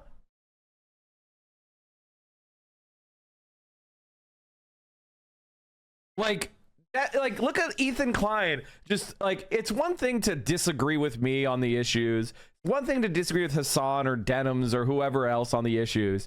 But to, like, post a picture where you say Twitch is SS and put a, you know, an SS hat with a skull on it on the Twitch CEO's head.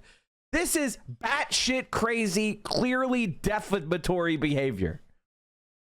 Ethan Klein, you are insane. And this is why you recently lost another defamation lawsuit. Have you considered withdrawing this? You're losing a defamation lawsuit as we speak. About Vampire's Kiss. Like, they say something like he doesn't work for me, and I strongly disagree, and I support Ethan and Hila. The problem is that she doesn't. That's the problem. That's the problem. She actually thinks they have a point. That's the problem. Yeah. So go fuck yourself. I agree. Go fuck yourself. What about your girl? This is what I'm talking about. This aggression that you're putting out into the world. What the fuck do you think we're gonna do? You think I'm gonna fucking sit on my hands when you do this shit? Like, this is nasty. We had such a fair response to what you guys were going through. We don't support harassment. It's a bad thing, but it happens and you're perpetuating it. You fucking propagandist, lying scumbag, terrorist supporter. He probably sets up a mirror and jerks off watching himself. Dan KKK Clancy has a similar view of Hitler. Because Dan Clancy... Dan KKK Clancy has a similar view. That is point blank defamation. That is point blank defamation. I mean, if I were Dan Clancy, I would have already sued Ethan Klein. Like, I would have sued Ethan Klein, 6 months ago. Honestly, I think Dan Clancy should sue. Like, these are not jokes. This is him just outright saying that he's a Nazi. And like, what the fuck are you talking about, man? Nazi, fucking anti-Semite. You can't expect other people to stop harassing you if you continue to harass people. Let's think about it on a micro level. Dude. Have you ever been in a comment section and found someone to argue with? It doesn't stop. It can literally go on forever if you don't want to touch grass. I mean, yeah, this was kind of like a line, what happened today, that should never be crossed, even by like the most cynical, toxic people. It's going to have ramifications in terms of how I conduct myself, in terms of these fair weather friends who are, so happy. God, the sniffing and the bouncing in the seat. Like, am I crazy? Like, what is going? He needs, like, listen. I know that crazy making and telling people they need help is kind of problematic, but nonetheless, it does feel like he's having some sort of either pharmacological reaction or psychological reaction. Like, look at this shit. Like, look how he's bouncing in his seat and he's sniffing, and it's like, and his eyes are blasted wide open. It is, are his pupils dilated? I can't tell, but because he has some kind of dark eyes, but like, I have never in my entire life opened my eyes that wide. Like, I legitimately have never, I don't think I can. I don't think if I tried, I don't think I can open my eyes that wide. There is something going on right now. Like, what is this? What is this? Like, this is Ethan Klein's reaction when he saw that he was getting content copped.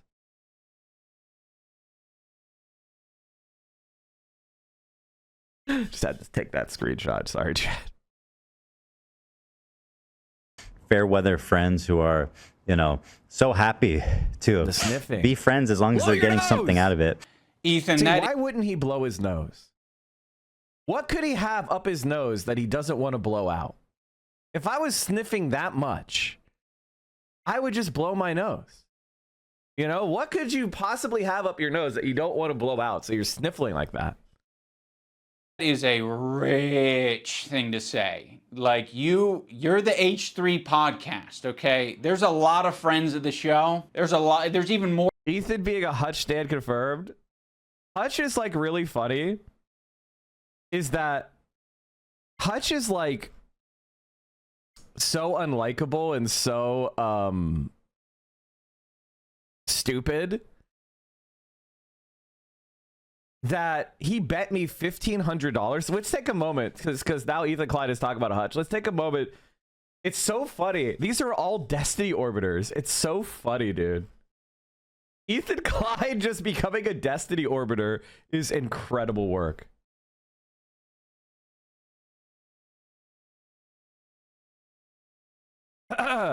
Psychedelic Socialist, heavily recommend you follow them, said, don't you owe Mike money? Why don't you unblock him and pay up, big man? And here's some bets I made with Hutch. On August 1st, 2023, I bet him that Trump would not go to prison for 30 days or more before January 21st, 2025. So he messaged me and he said, you'd be down to take me up on $1,000 bet that Trump ends up incarcerated after all these trials? And I said, basically, the bet was for prison for Trump for 30 days or more before January 21st, 2025. If he is, you win 1,000. If not, I win. Guys, did Donald Trump go to prison for more than 30 days before the inauguration? Oh, wait. Trump won the election. Trump won the election. Well, guess what, chat? I also bet him that Joe Biden would not be reelected in November 7th, 2021. I saw how ineffective that Joe Biden was as president. and how he wasn't passing any of Build Back Better, and he wasn't keeping any of his promises. So I knew that Joe Biden would lose re-election because he was an ineffectual loser president that had squandered the trifecta. And I was so sure he was going to lose. In 2021, I took a bet against Hutch where I said, so the bet is if Biden wins the 2024 presidential election, if he does, you get 500. If not, I get 500. And he said, assuming he runs against Trump, yeah. And I said, he's the incumbent. If he's not president in 2025, I win the bet. I'll accept a $500 bet with those terms. $1,500. Now, there it is. There's the receipts. There's the bets. Now, leaving aside the bets for a second, do you see how stupid Hutch is? Not only was I right, I predicted that Joe Biden would lose re-election in 2021, and I was put money up, and I was right. That is fucking clutch. How many of you have a bet like that? Right? And the other one was that Donald Trump wouldn't go to prison. How did I figure this out? How did I know this? I put $1,000 up when every liberal was shooting cum out their ass. I knew he wouldn't go. What happened? 5,000 viewers and chat is moving slower than a 100 viewer stream seems about. What? What the hell are you talking about? What? Are you crazy? I may be one of the most I am the most interacted with 5,000 viewer streamer on the website. You are delusional. You're delulu. You're fucking deluded. What are you talking about? I have 7,600 subscribers. Who has numbers like this?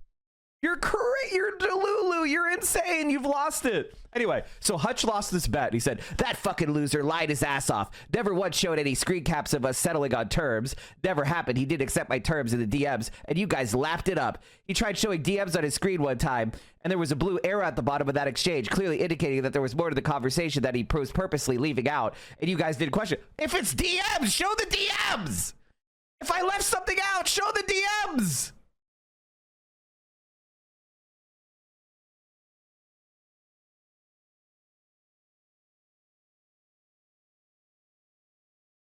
And he's trying to say, so in other words, Hutch is, oh my God. He's this hard up for $1,500. Now, chat, I'm not trying to flex. I'm not trying to flex and say $1,500 isn't a lot of money. It is a lot of money. That's why I made the bet. Because I would like $1,500, please. But this fucking loser is so hard up for $1,500, he won't just give me $1,500 because I was right about the things he was wrong about, right? That's the more important thing. The money isn't what I care about, to be honest. The more important thing is him having to pay me to acknowledge he was wrong and I was right. That's what he's trying to avoid. He's trying to avoid the fact that I'm a political commentator. He wants to be a political commentator. We had a disagreement on merit. We made firm predictions. My predictions were correct. His predictions were incorrect. He doesn't want to pay me because that would be acknowledging he's dumb and I'm smarter than him. Just wanted to show you that for a second. Sorry for getting off on a rant. Hutch, you fucking suck. You're a bitch. Or fair weather friends of the show. Let's not get into this shit, okay? That is so bizarre and insulting to suggest that I was only ever being friends with you to get something out of it. No, I'm friendly with you, and I'd say I'm a light friend because it's been pleasant hanging out with you. I've enjoyed your content over the years, and as of late, it's gotten really fucking shitty. Yeah, so go fuck yourself. I agree. Who else? Who else do we want to burn today? Who else do we want to burn today? You're making it so fucking obvious that this is your emotional dumping ground. It's horrible. This is not what podcasts are. There was a way to approach this to say like, yeah, we feel hurt by you guys not saying something. You've decided to do the... Do you think I could get away with this as an emote? Do you think I could get away with this as an emote? I don't think I can do it. I think I would get in trouble. But if somebody uploaded it to say, like, you know, BTTV or Franker Z-Face, I mean,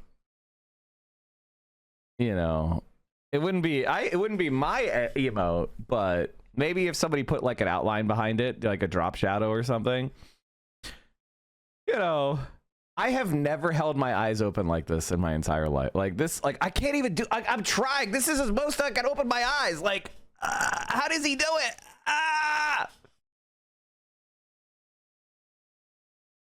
The superpower. Extra thing and attack. Now, in fairness, I am attacking back, but I feel very insulted and I feel defensive and I feel like I am speaking up for a lot of people who have problems. Okay, I'm pausing it again to just say sorry for like we're talking about so many things at once, but you notice how idubbbz is talking here? idubbbz is talking like he is an emotionally mature adult man, and he's just kind of like talking through the way he's feeling, and he's not ashamed of feeling a certain type of way. Like, this is a man. This is what a man looks like. There's not a lot of male role models out there, but honestly, idubbbz is showing you what a male role model is, which is he's comfortable in his own skin, he's a leader, he knows how to fuck, and he can talk about his emotions without getting fucking, you know, like nervous or emasculated. And a lot of people... Dude, fuck Klein. That's his Tourette's. He's always done that. Oh, okay. I don't want to make fun of his... I don't want to make fun of his, like, tics or whatever. I don't know enough about Tourette's. I just know that the thing about Ethan Klein is he kind of, like, throws out attacks on people's physical characteristics a lot. He likes to insult how people look.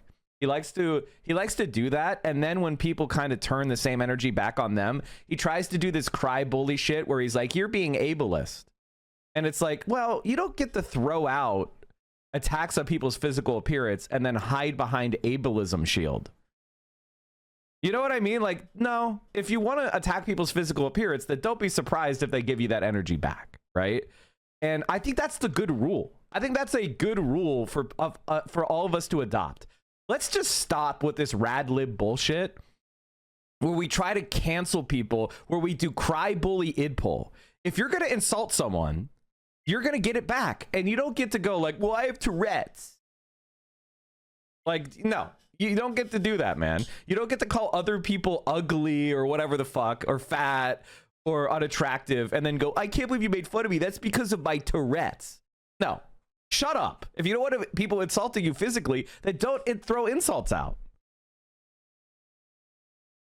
Very hypocritical, very cringe, very solipsistic. And on the receiving end of your harassment. It's so easy to be anti-racist. Everybody's anti-racist. Racism is the worst thing in the world, right? We fucking hate racists. Fuck racists. Microaggressions. The minute that they actually... Now here they are mocking it. They're mocking... First of all, the point... May I just say the point of anti-racism is that it's not easy, is that it's hard. I think he doesn't know what anti-racism means. I think he just means you're against racism. But that's not what anti-racism is about. Actively dismantling the systems we have in our society that lead to racist outcomes. That's anti-racism. You are not in favor of anti-racism. You want to be considered not racist, but that's not the same thing. Have to stick their neck out for somebody. The minute they have to actually risk something to put themselves in under scrutiny, to sacrifice something personally to stand up for racism, then all of a sudden it's like, hey, I don't want to get involved. And that's drama. How much do you care? I don't do drama. How much do you actually care? If you're, isn't that the whole point? Like, I realize that Ethan and Hila are more scared now than they've probably ever been. I feel like anti-Semitism is a thought in their heads now more than ever. And it's not completely unjustified to be thinking about that sometimes. Yeah, because the far right, which they've helped promote, is growing, and they're actually Nazis and anti-Semites. The left is not anti-Semitic. Like, that's just can we just stop for a second and be honest? The left is not anti-Semitic. And the right is where the anti-Semitism is. But because they're attacking Hassan, they're cozying up with Sam Hyde. You guys are just hurt, and you're kind of like dancing around and making very like loose, poorly thought out analogies for something that doesn't even apply to us. It's like me making this video is the standing up for something, and it's saying, fuck you, you guys are being bad. You know, I don't think you're bad people, but you're being bad. You're behaving poorly. You're hurting people. I mean, go back to the civil rights. You think that the people who are like the white kids who are protesting with the black students, you think that they were just like not risking anything? Those kids who are marching with the black students and... So in Ethan's analogy, So what Ethan is saying is, if I don't get myself beat up by the cops or arrested or fired or deplatformed, am I really a good person? Now, notice he's not doing any of that himself, right? So I guess by applying his own rules to himself, it seems like you might be a bad person, Ethan. I think that's the conclusion, is Ethan Klein knows he's a bad person, and he doesn't like that people are able to be successful while also being good people. This is actually something I've encountered a lot in content creation. Can we talk about this for a second? There's a lot of people out there who hate me because I'm not fake. And because I don't have to be fake. Because I don't have to backbite. Because I don't have to treat my friends like shit. That actually makes them hate me. The fact that I don't take advantage of my fans. The fact that I, treat my relationships with respect, right? Because I don't offer up all parts of my life as content, people hate my guts for that. They want you to be a fake social climber just like them. They want you to kind of like not rock the boat because we're all trying to grow in clout. And the thing is, like, the difference between me and a lot of other people is I want to rise or fall on merit alone. You know, a lot of other people, they're scared to rise on merit alone. They need that social reinforcement because if they're just forced, show against show, content against content, they're not going to measure up. So they need that social reinforcement. And so they hate my guts for it. And it's like, but I've always been a help to you. Like, I've always been your friend. Like, why are you backbiting me when I've always helped you? It doesn't make sense to me. And then I realized that, for some people, if you're doing better than them, that is an example of you being a bad person. Black student and I'm the white student, but I'm the white student that's not, marching by his side. I'm not doing the difficult thing. You're going to have to march on your own, black student. Marching with the black students and... I mean, why is it inspiring? Why is it inspiring? Well, and it's the same thing, to bring it back to Hassan just because, but it kind of is the same thing. Like, I was thinking about going to Gaza until I found out it's dangerous. He's a total performative activist that doesn't give a single fuck about the cause. It's been performed exquisitely. Harassing one person and seamlessly transitioning into harassing another one. If anyone's been watching for the past fucking year, I'm pretty sure they have a good idea of your feelings about Hassan. Like, people like Anissa are the perfect example because she's friends with these people. She's friends with Denims. Denims is streaming this story about our kid I'll show that, getting Giarda from the dog, whatever.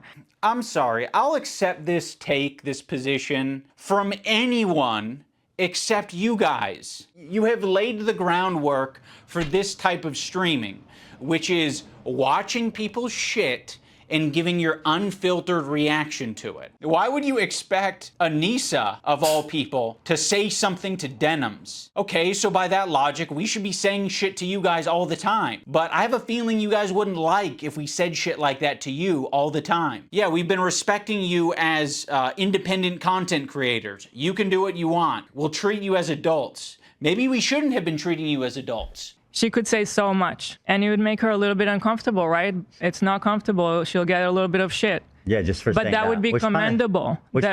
And by the way, it kind of speaks for itself that saying, hey, their house is clean, they're actually good people, like that's going to get you shit. That kind of says it all, doesn't it? There isn't a single person that I respect who would give a fuck. What the? Svalpale, are you having a stroke, man?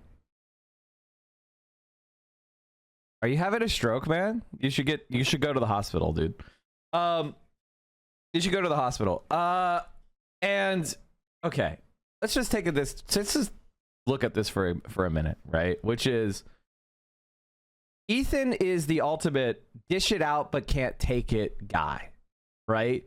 He wants to call a bunch of people pedophiles and Nazis and anti-Semites and racists and try to get them deplatformed and harass them and their families.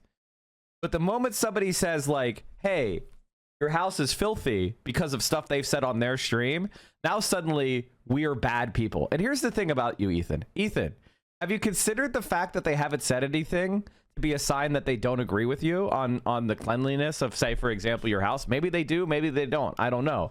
But you're kind of forcing them to make a position on the cleanliness of your house. And you know, the Ethan Klein poop compilation is almost as long as the Ethan Klein N-word compilation. That's another way of saying it's really long. If I publicly said that Ethan and Hila are great with their kids, Ethan and Hila didn't kill their dog, and Ethan and Hila wipe their asses or don't have giardia or whatever the prompt is, no one would care. The only person who would care is me, because I'm like, why did I tweet this out? I'm not tweeting out because I'm not your fucking lapdog. That's why I'm not tweeting it out. I'm not saying it to my audience because I don't give a fuck. It's not my business. That's, in my opinion, doing something that's difficult and standing by your principles. See, you're not a solipsistic narcissist. Do you guys know what solipsism means? Do you guys know what I mean when I say solipsist? This is actually a good thing to touch on really briefly, because it explains Ethan Klein very, very, very, very, very, very, very well.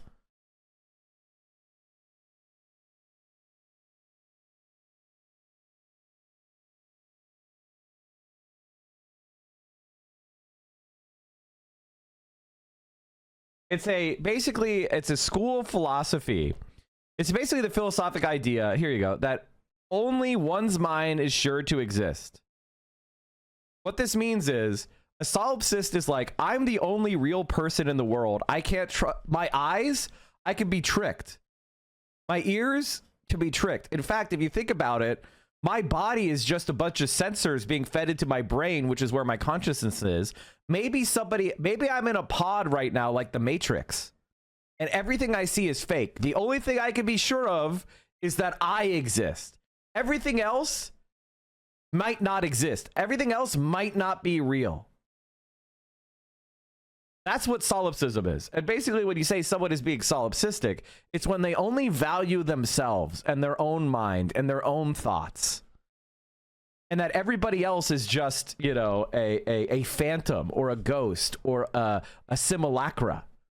It's like narcissism, but to the maximum degree. Where it's not that just that you love yourself and you have a grandiose thought of yourself. It's that you deny the humanity of everyone else but yourself. Or you deny the mind of everyone else. And so only the most solipsistic freak is like, why isn't this person talking about every single thing that's going on in my life? Why am I not the main character? Everybody else is an NPC. That's the whole point. That's what makes standing by your principles admirable, is that so the argument that Ethan Klein and Hila are making here, just to pause it again because it's so fucking disgusting. The argument they're making here is, if you stand up for Palestine, you should go to Gaza and be slaughtered by the IDF. Their position is, if you think what's going on in Gaza is a genocide, you should transport yourself to Gaza to be killed by the IDF. What an amazing opinion they have. Hey, did your parents protest the Vietnam War? Well, they should have gone to North Vietnam and been bombed by B-52s.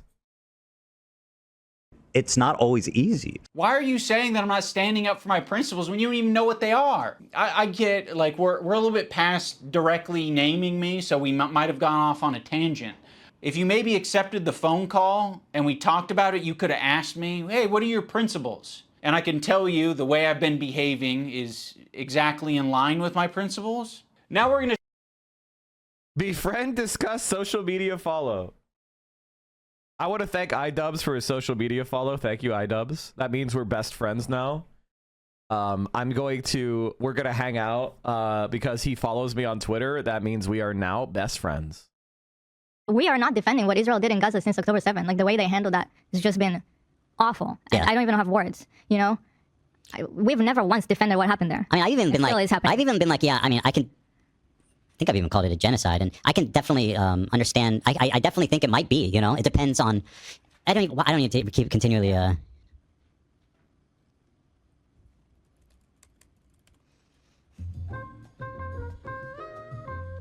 One sec. The IDF handler said, "You don't call it a genocide! Don't call it a genocide!" Okay. I don't know if they have an IDF handler. Maybe Gila just sent the message. I don't know.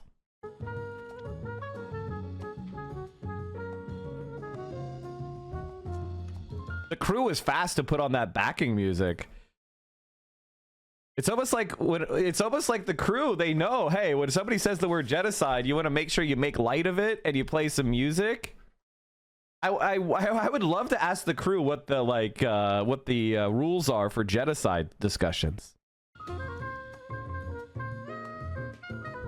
You know what my feeling about that is, chat? I have a new soundboard. They've inspired me to get a soundboard. This is part of my soundboard, chat. Wild. That's wild. That's very wild. Yeah, it's fine. We're just having a side combo, but it's fine. One sec. Oh my lord, that's uncomfortable.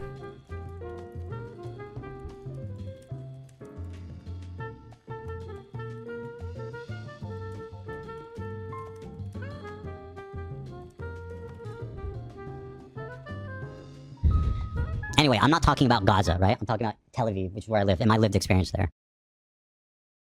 My lived experience. Hey, standpoint epistemology is at play, chat. His lived experience as a American Israeli in Tel Aviv. He thought that Israel was great.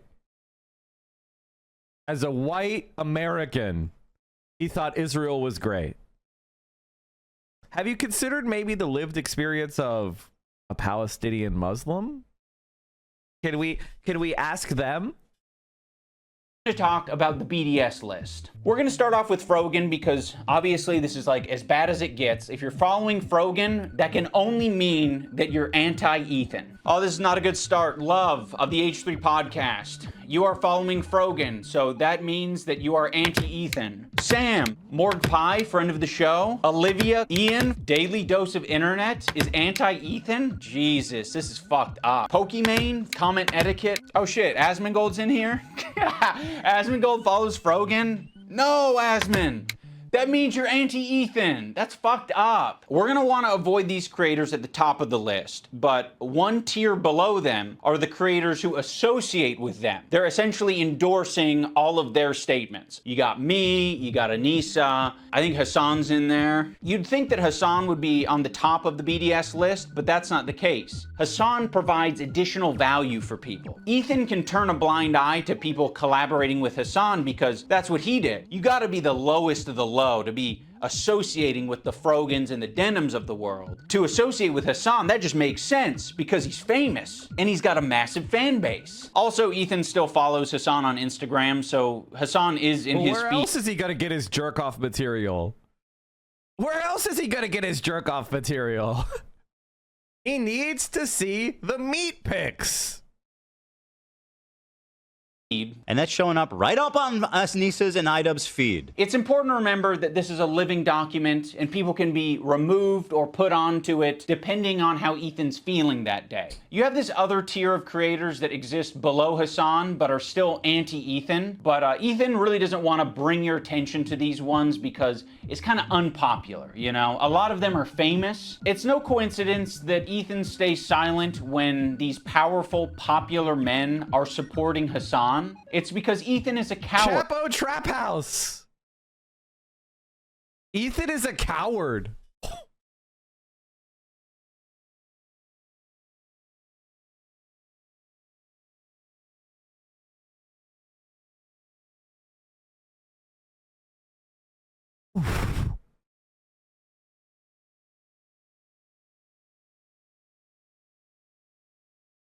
Now, I just recently befriended idubbbz, and let me just say, in my opinion, I'm calling idubbbz my friend, okay? But what I mean by that is been friendly acquaintances. You know what I call people in the industry that I'm friendly with?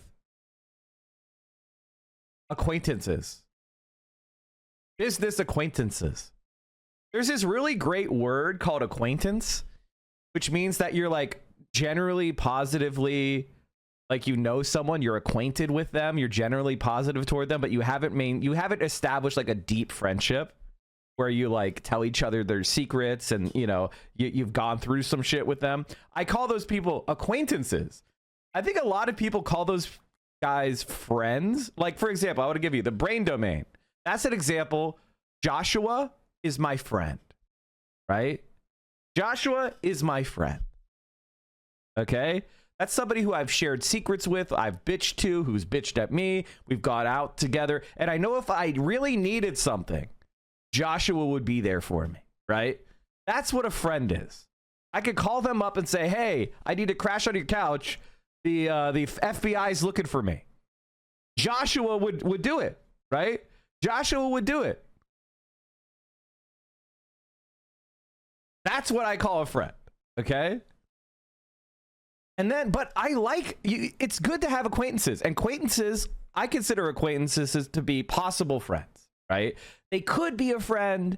Maybe you even like each other. Maybe you vibe, but you just haven't quite reached that level of familiarity. You haven't quite bumped into each other. Life is busy. It's hard to make friends over 40. You know, it is what it is. And like, Ethan considers him a friend, and his friend is calling him a coward. In a video that now has almost 2.8 million views. Oh no, how far were we in? Oh shit. Okay, we have the organic BDS list. That was a good time. So 2.8 million views in 24 hours. 20 hours, not even. If we compare that to the content nuke that has been out for over 2 months, they have 3.3 million. Content Cop revived an old account, just like H3 revived an old account. And I gotta tell you, 216,000 likes to 227,000 likes. Ethan Klein, the idubbbz video will pass your like total probably by the end of today.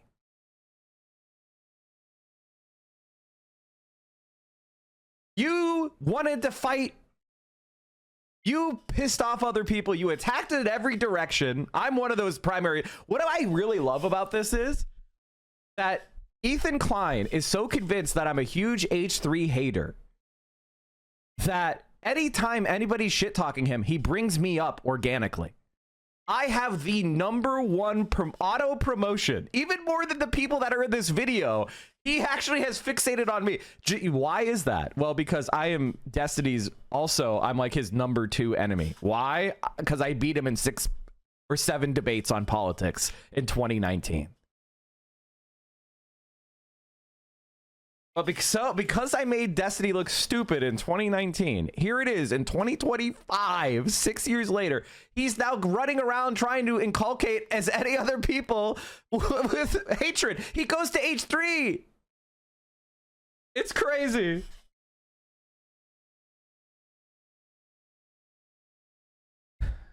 Ethan really hates denims.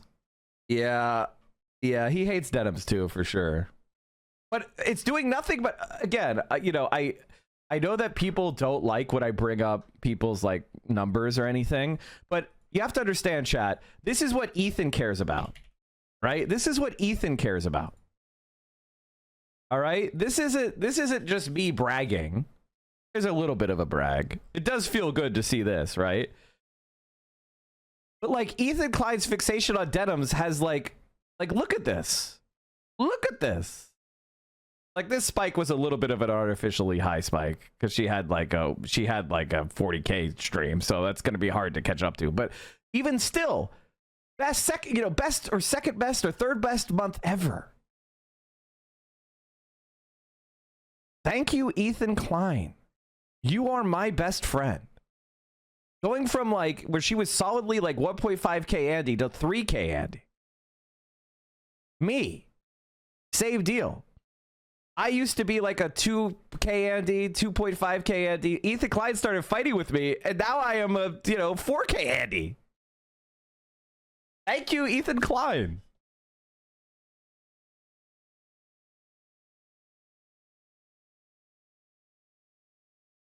Check the social blade. Ethan lost so many followers. Let's compare it to idubbbz.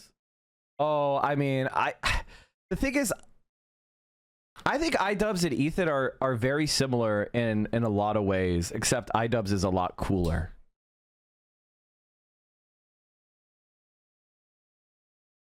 Because Ethan is a coward. He's a bitch-made coward. I think Ethan is a... Can I get... Mods? Mods, can I get this as a soundboard? Can I get this as a soundboard? Mods? Mods? Mods? I think Ethan has an unreasonable amount when these powerful, popular men are supporting Hassan. It's because Ethan is a coward. He's a bitch-made coward. I think Ethan is a coward. He's a bitch-made coward. That is my favorite. That's the clip of the video. That's the clip of the video. Ethan is a coward. He's a bitch-made coward. Holy shit. Ethan has an unreasonable amount of respect for these comedians because they have power, they're quick, and I think he knows that they don't fuck with his ideology. But he's gonna keep that to himself because the last thing that he wants to discover... The Content Cop does have a huge amount of dislikes. Who gives a fuck? People bot shit. Who gives a shit? He's winning. 3 million views for the Content Nuke in 3 months. 3 million views in less than a day. Ethan Klein tried to use his clout to damage Hassan, and he fucking failed. There was the goddamn Daily Show was at Hassan's house yesterday. When the Content Cop dropped, a fucking Jordan Kelper or whatever, Clapper was at his Hassan's house. Hassan was, his personal friends with AOC and Bernie Sanders. I was... Chat, I should have taken a picture of it because I should have posted this. God damn it. I'm so stupid. I just realized it. When I went to the Bernie Sanders rally, I want to tell you something I didn't mention. They specifically created a space for me and Hassan on this media platform in the very, very front and center. With our names like plastered into the ground. And it was like me and Hassan and like no one else. It was crazy. I should have taken a picture.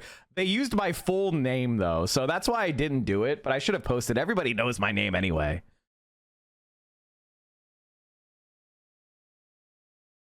Oh, Vio got that pic? Okay, I'll ask Vio for it. I think Vio's sleeping right now, but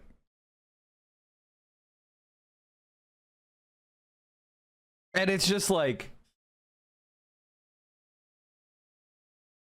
sometimes, sometimes with these online communities like Ethan doesn't leave his house. You're not, your name is not PA. Yeah, it's not PA. The thing about Ethan Klein is like, and Destiny and these other people is they create these online only environments and they do have a lot of online only people in them, but they're not really connected to anything organic. When I go to the AOC rally and the Bernie Sanders rally, hundreds of people stop me. And when Hassan goes, it's like he's a fucking beetle. Like, it's a different, like, you guys ain't shit. Like, you're not really in politics. No one knows who you are, man. Your opinions are just your opinions, and you have a parasocial community of people that are stuck indoors. You're not connected to real shit. And I am nowhere near as connected, as appreciated, or as viewed as Hassan, rightly. But it's like, bro, what are you guys doing here? What are you guys doing here? Idubbbz has gained 10K subs since he released the video? No shot. Is that actually true? I would expect an old account like that to lose subscribers when it posts a new video.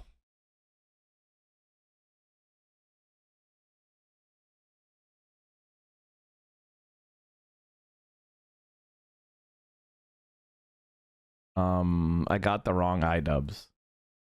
I got a fake idubbbz. I was like, it's idubbbzTV. Okay. Yeah, see, he's down 10K. That's what oh wait, never mind. He's up 10K. Oh, never mind. See, like his channel was just kind of like AFK.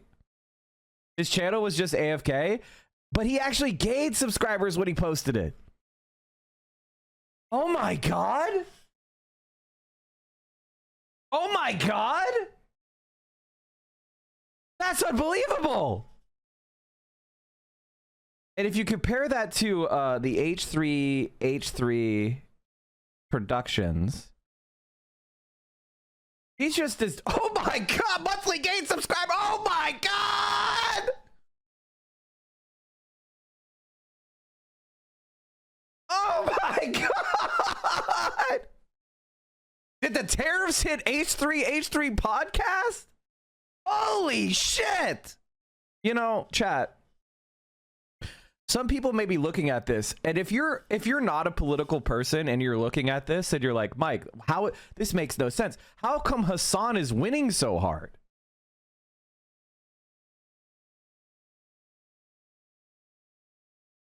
I want to explain something to you. People under the age of 30, they don't fuck with Zionism and genocide. They don't fuck with genocide.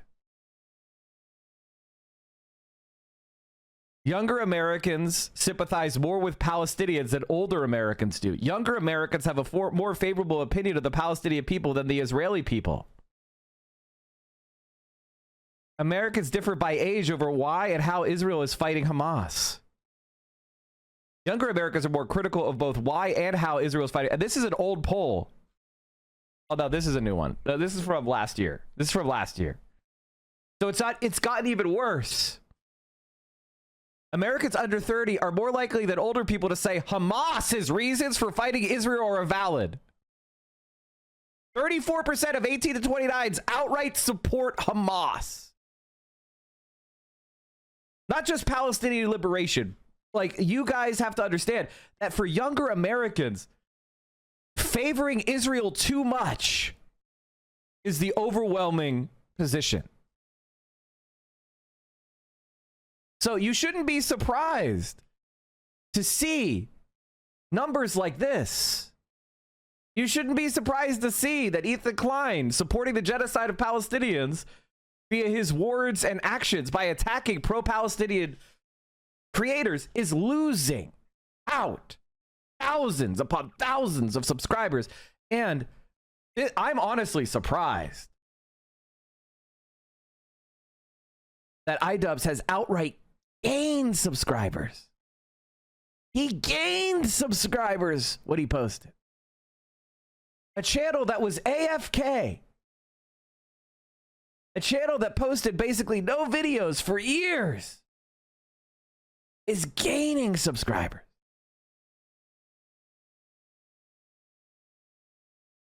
That's incredible.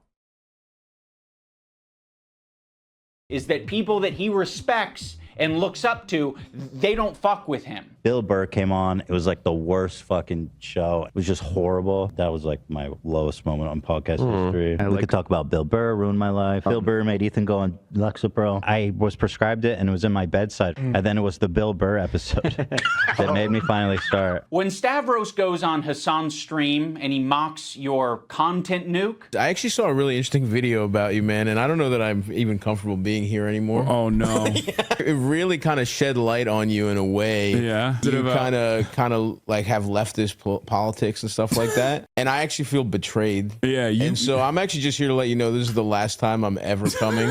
You don't fire back because you're coping. So you're just going to tuck your tail between your legs and never mention on your podcast that mentions everything. You're bringing up some fucking connection I have on Twitter. Someone mocks you on a stream, you're not touching it. Fuck you, you're a coward. It's just his job. It's just what he does for his job. You know, he doesn't mean it. We're actually good friends. Fuck you, you're a coward. Oh my lord. I didn't even see this part, chat. I didn't see this part. Holy shit. Fuck you, you're a coward?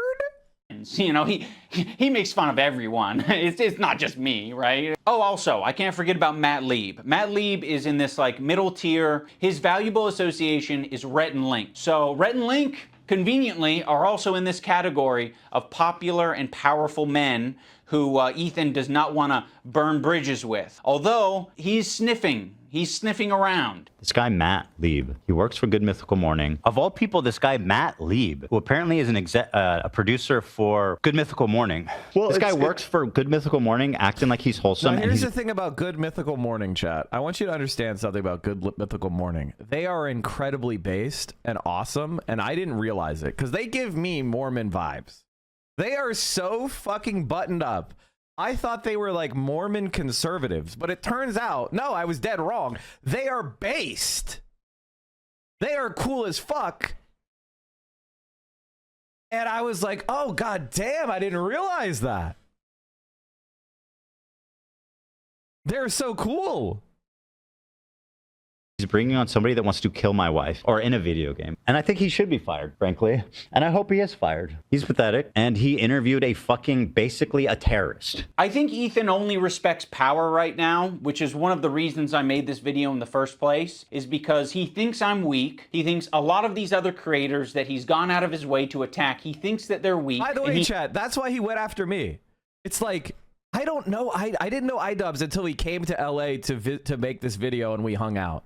You know what I mean? Like, and I don't even consider us like friends or anything. I consider us positive acquaintances. I like iDubbbz. I like Anissa. I don't really know them, but now Ethan's strategy for this video is to go, haha, Mike wasn't in this video.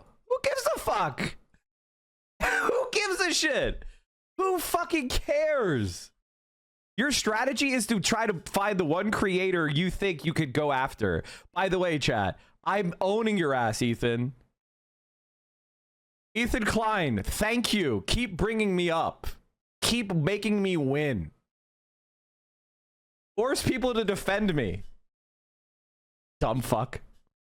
Target that he can bully, he can manipulate, he can send lawsuits to. And I want him to know that we're not going to be bullied. You're being a piece of shit and we're going to call you out. So here's the button. You've got a video and you've got an audio. We're hitting both.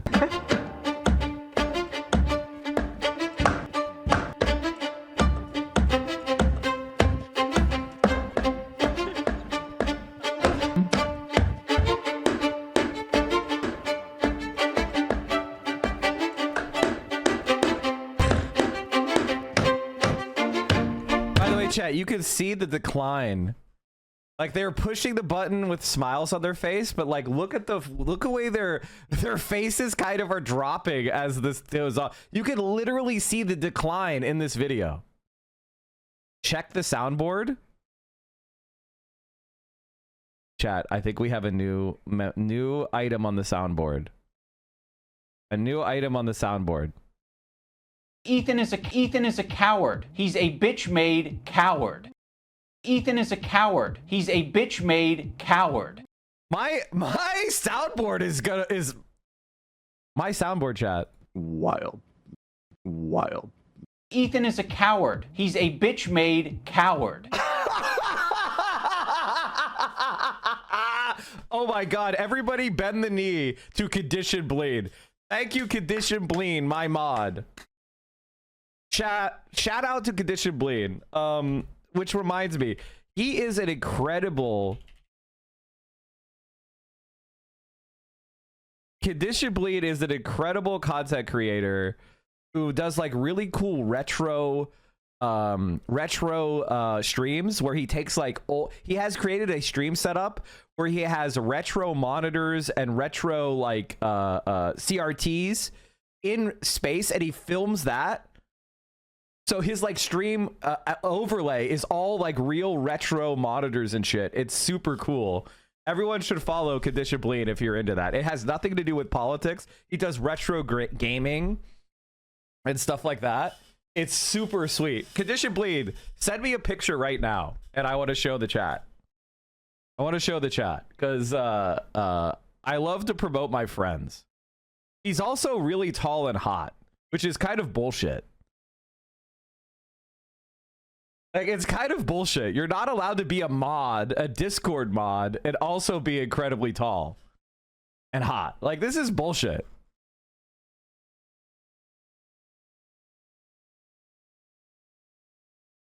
It's like, why are Mike's Discord mods like... Now you'll be a few steps ahead of this speedster. So this is like the ultimate retro gaming channel. It's so fucking cool. These are all real monitors. I want you to understand this.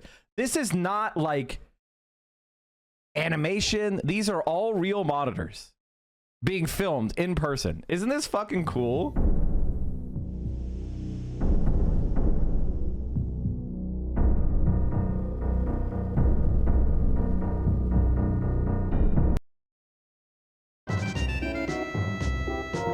What do we do if these people run away? So this is the stream. It's really cool. Highly recommend the Condition Bleed stream if you're into that retro gaming shit.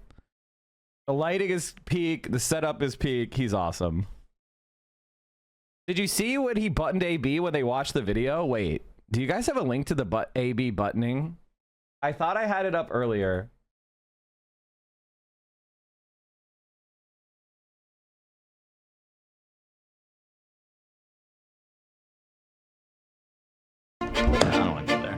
Yes. I don't. There's no point. Let's leave. Yeah, there's no need. Yeah. I don't want to. Look at the face. Like, how pathetic are you? Don't worry if you don't have it all now. To show our kids how wonderful and great it is. While they're actively genociding a people, you are downplaying that genocide. What they did. Is that not the point he's making, though? We did see this clip. This is such a good clip. This is such a good clip. Holy fucking hell, dude. That's how I felt. He was all AB, you know, I almost feel bad for calling out AB, but at the same time, I also know that in the world, some people's role is to be a gadfly a little bit. Like Bad Empanada, he's a gadfly. I'm like that Bad Empanada light in a lot of ways, like when it comes to other content creators. I try to give people a little bit more grace than Bad Empanada. Bad Empanada gives you no grace. He judges you merely on what you do and say, and that's that. And I try to give you a little bit of grace, and then when you show me who you are, I believe you, and then I give you no grace. And then Hassan is the opposite, where he gives people way too much grace, where he like basically forces them to go to war on him before he reacts.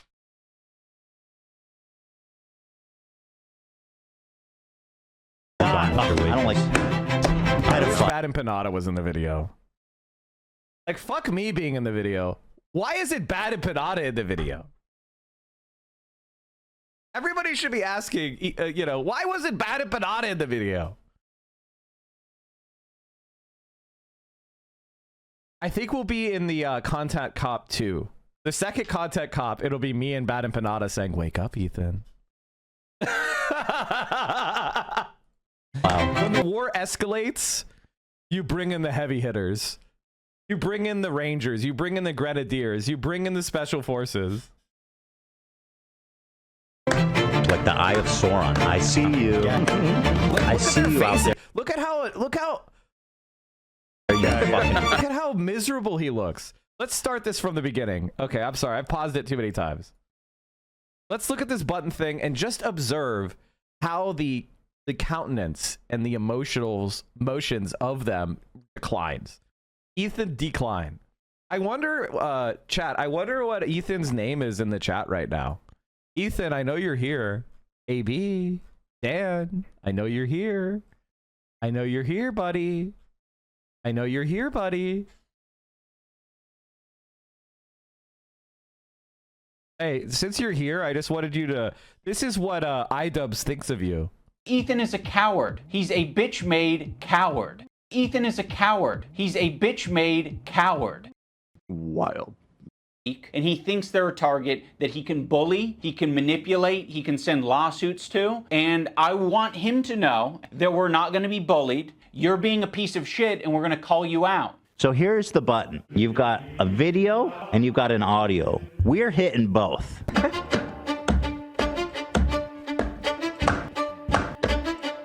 Look at their faces. There's even some leftovers buttons in there.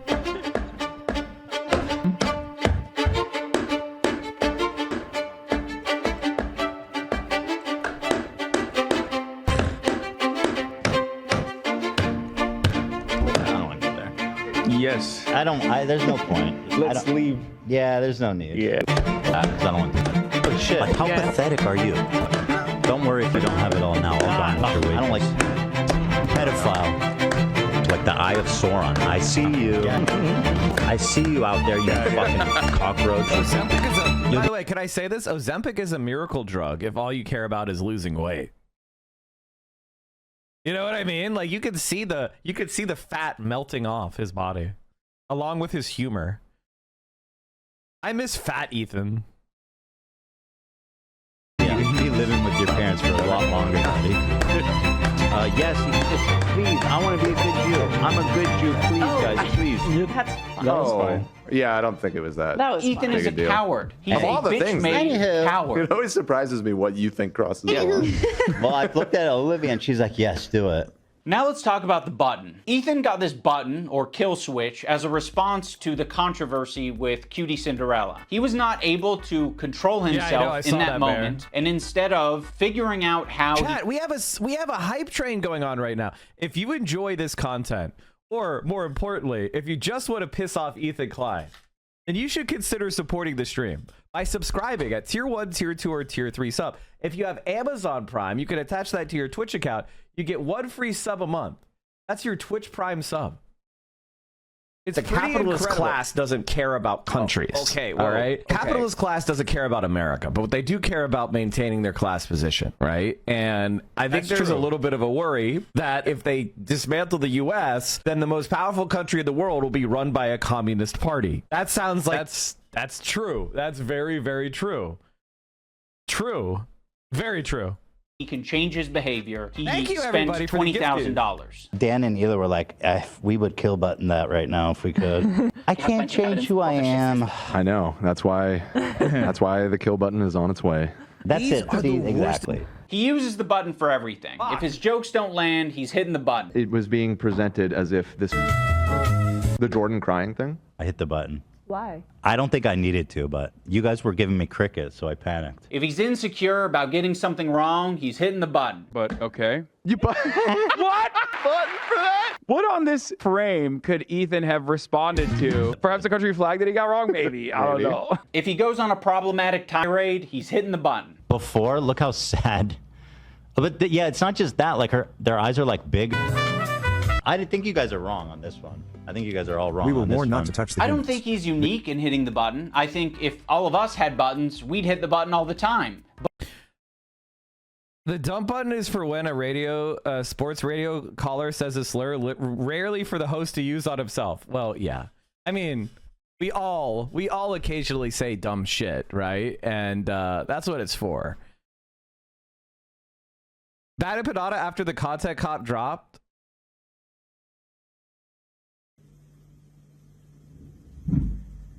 today was pretty bad, wasn't it? Really sucked for you. You were so disappointed. The betrayal of one of your closest long-term friends, huh? Tick-tock, though, Ethan. Tick-tock, because this was just a taste. This was just a small part of what we have organized for you. It's only gonna get worse. It's only gonna get worse, Mr. Klein. sometimes when Bad and Panada post videos like this, I'm like, dude, cool it. Like, you're warning them too much. I think it's more effective when Ethan gets a hit out of nowhere. And like he's coming around to my position about the anti-Ethan Klein conspiracy because of the way Ethan Klein reacted to the idubbbz video today. So we're, you know, it's hard to rein him in, but sometimes he can't help but be like, we've got so much more planned for you, Ethan. And he's right, but he shouldn't say it. You know, he shouldn't say it. Every day, sit there just waiting in misery, in fear of what we have in store for you. Tick tock goes the clock. I legitimately love him. I do. Bad and Panada is like one of my favorite content creators. We don't agree on everything, but I don't care. He makes me laugh. You know what else makes me laugh? This TikTok. Mike from PA, who is as hideous on the inside as he is on the outside, which is rare. Mike from PA, enemy of the show. This dick-riding communist. Bad Empanada, Mike from PA, and Frogan.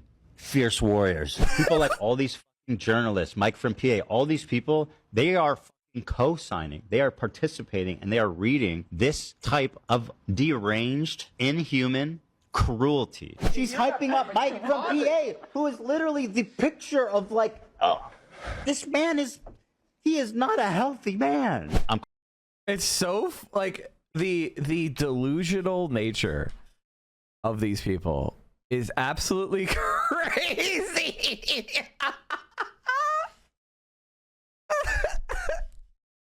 Oh.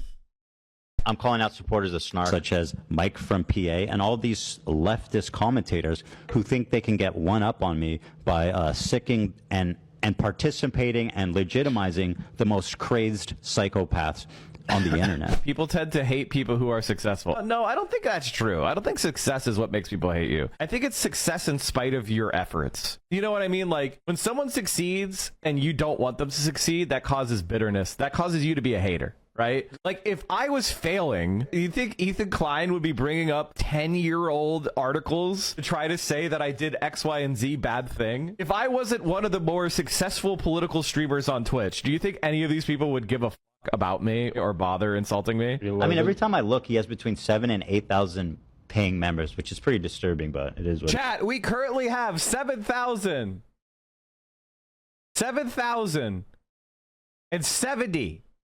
7,702 paying members. And if so, I want you to know that Ethan Klein is watching right now 100%.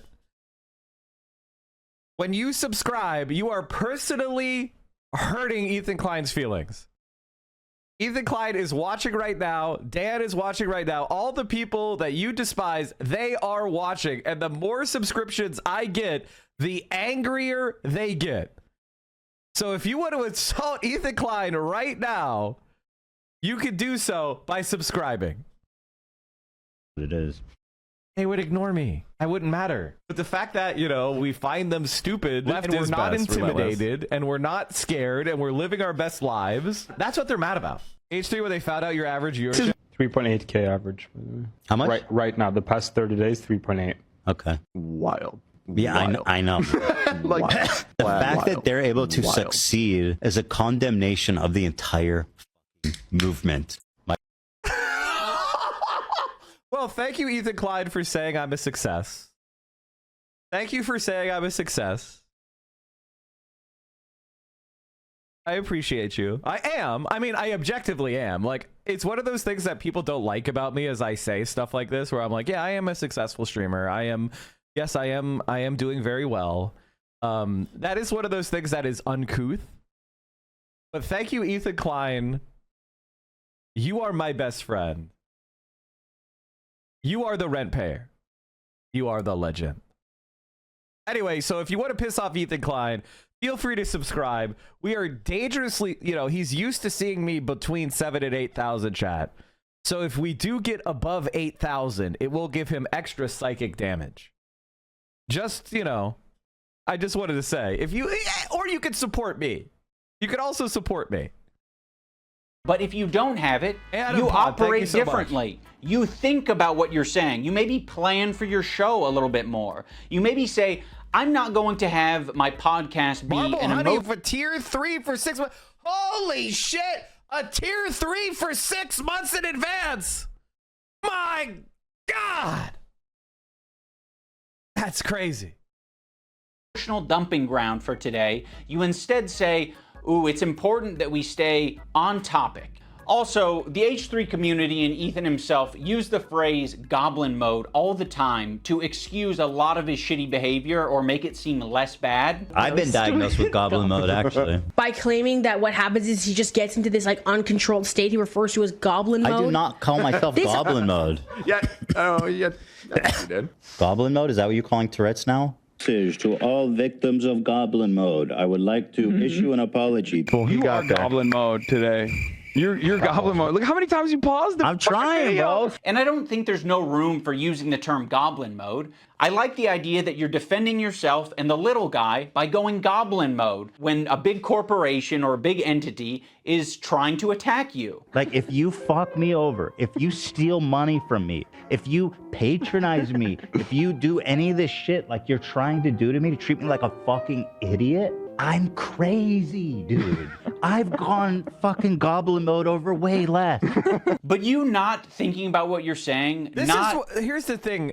That's what I like about Ethan. Unfortunately, he's goblin mode on Palestinian children in a hospital. He's goblin mode over small content creators that are criticizing Israel's genocide in Gaza. He's goblin mode on anybody who tells him that maybe he looks bad. It's one thing to be goblin mode against a big corporation or a lawsuit troll, which he now is, right? He's now threatening to sue people to extort them, to silence people that criticize him. He made all this money in large part because the internet united behind him as a defender of fair use. And he's now turned around and become the biggest hypocrite. You know, reflecting on your behavior, not changing your behavior, that's not goblin mode. That's being a child. Let's talk about the crew. I think the crew has been put in the worst working environment that you possibly can be for a fucking podcast. Every crew member has it bad. Like, to be around Ethan, period, would be a nightmare right now. I'm standing by every fucking syllable of that, okay? What she did was abhorrent. And by the way, just don't listen. Your critique of her is correct. It's just you know, people are sensitive about women being called that word, and so like, how pathetic are you? You know what I mean? Well, I'm not assuming his pronouns, and fuck all these people. Go ahead. No, and I'm not yelling at you. I'm just. Kelly is a black woman, right? Yes. Maziel is a Korean. Oh, Dan, come on. You're being such a buzzkill. Yeah, I didn't know Korean. I asked if Koreans are POC. God.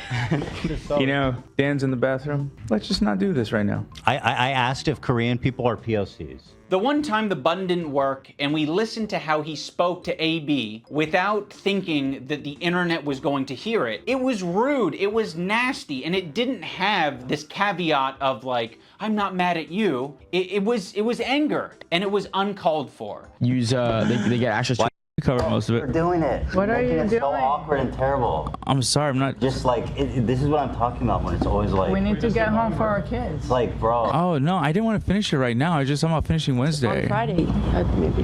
Is it? You guys like. All right, I'm taking my hand off the. What? Okay, well, I heard all that. Thanks, Button. And he didn't want to take accountability for it. He immediately wanted to deflect, and he wanted to say that the button fucked him. First of all, I appreciate the hard work. I know you do. And I loved it, and I really enjoy it. But it's like every nice, time. 113 subs. Thanks, Ethan Klein.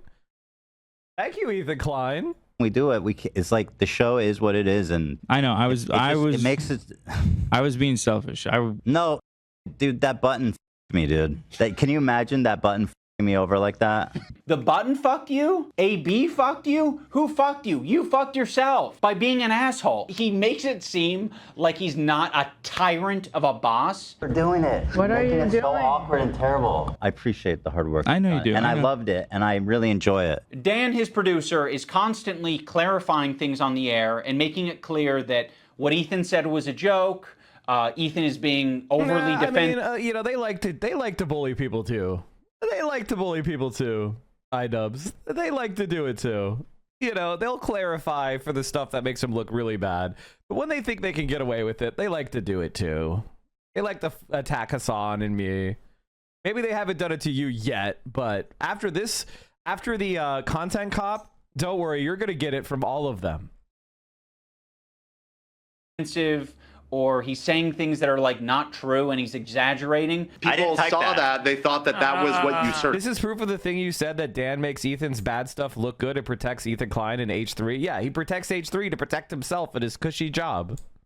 It's not like he's doing this because he's a good person or something. He just doesn't want their show to get fucking canceled. I did not type that photo, so I'm just clarifying. Thank you for clarifying. I appreciate you doing that. God forbid. It's okay because I buttoned it. Why? Because it's not that big of a deal, man. Just like your inability to. No. Hold on, Dan. How does it change anything?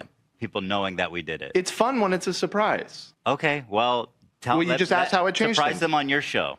Okay, all right. You know, I understand that that's his role, and he's. You know, Ethan's made that his job, or Dan's made it his job. Ethan leans on it so heavily, in the same way that he leans on the button. Ethan is leaning on all of these people to be adults and look after his behavior. That's exactly what I said about AB and Dan, and people went after me for it, but he's just phrasing it slightly differently. It's fascinating how the exact same argument and thought, when phrased in a slightly different way, can be received by different people differently. Fundamentally, what he's saying here is that Ethan Klein relies on them to clean up their messes. And what I said is that Ethan Klein relies on them to clean up his messes.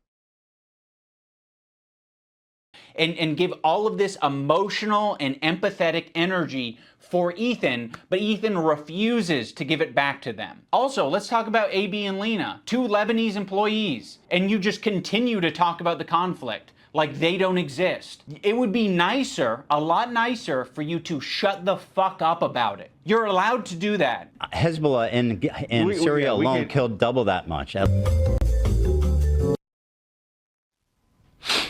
right, I'm going to move on. I just want to play Hassan talking about bad empanada. Ethan doesn't want to change, and he wants to bring the entire crew down with him, because he's putting them in this position every day, right? But it's more important that he gets this shit off his chest. It's more important that he dumps. We're all familiar with Goblin Mode. Well, Ethan debuted a new mode recently. Poopy Mode? And by the way, my ratio is pretty good. Like, I'm looking at like 20 Goblin Modes to 1 too far. Demon Mode, let's call it. What makes Demon Mode different than Goblin Mode is goblins aren't really like an intimidating, powerful force.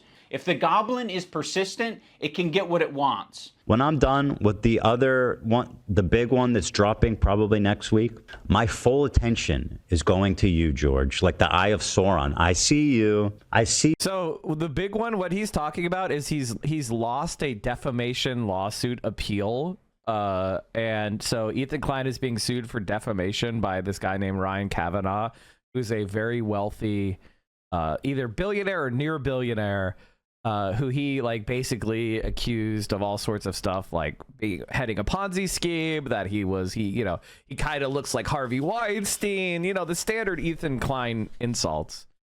And he was sued by him for defamation. Ethan Klein filed an anti-slap motion, which is basically a strategic lawsuit against public participation. Basically, it is a motion to prevent people from suing you, to stop criticizing them, right? And so Ethan lost his anti-slap motion because he did, on his face, defame that guy. You out there, you fucking... Is Ethan actually going to do another content nuke on Hassan? No. No, he's not. Cockroach. Ethan, the reason the internet got behind you when you were being sued by Matt Haas or when you were being sued by Ryan Kavanaugh is because People saw you as the underdog. They saw you as the guy who's defending the common man. I'm suing, and I cannot wait for you guys to read it. At the moment, we are writing 3 complaints for 3 people. You are doing the classic rich asshole thing. You have a deficit of friends, you have a surplus of enemies. You feel really bad, you feel hurt, but you also have a surplus of money. So what can you do? You can use that money to bully and intimidate people. These public legal threats that you're making to fellow creators, these legal threats that you're making to people on Reddit, on Twitter, you're like, I'm hurt. These people are hurting me. What do I do to stop it? There's no. Well, the thing is, like, he's attacking us. He's attacking Hassan. He's attacking me. He's attacking all these other creators. And most of the people he's picked are people that he's been manipulated to attack by Destiny. There's a reason why I come up so much, right? There's plenty of, you know, pro-Palestinian creators that come up who have commented on this or are friends with Hassan that he has it fixated on. Why is he fixated on me? The reason why he's fixated on me is because Destiny and his audience has fed him a bunch of shit about me, or a lot of reasons or clips about me commenting on this. Plenty of people have commented about this, laughed about it, and moved on. And because Destiny's audience doesn't monitor them, it doesn't come in front of Ethan. So Ethan is like fixated on me, even though I don't really give that much of a shit about Ethan. It's just fun to milk him. Nothing I can do to stop it. I'm powerless. No, you have a ton of power. You have it's the same reason he went after Dan Clancy. Yeah, the reason why Hassan, yeah, that's a great point, Casey Tron. The reason why Ethan went after Dan Clancy is because Ethan wanted Destiny unbanned, because Destiny and him and their audiences are overlapping in their hatred of Hassan, right? So now Dan Clancy gets brought in. Dan Clancy is just a platform guy. Like, can you imagine Hassan attacking YouTube CEO?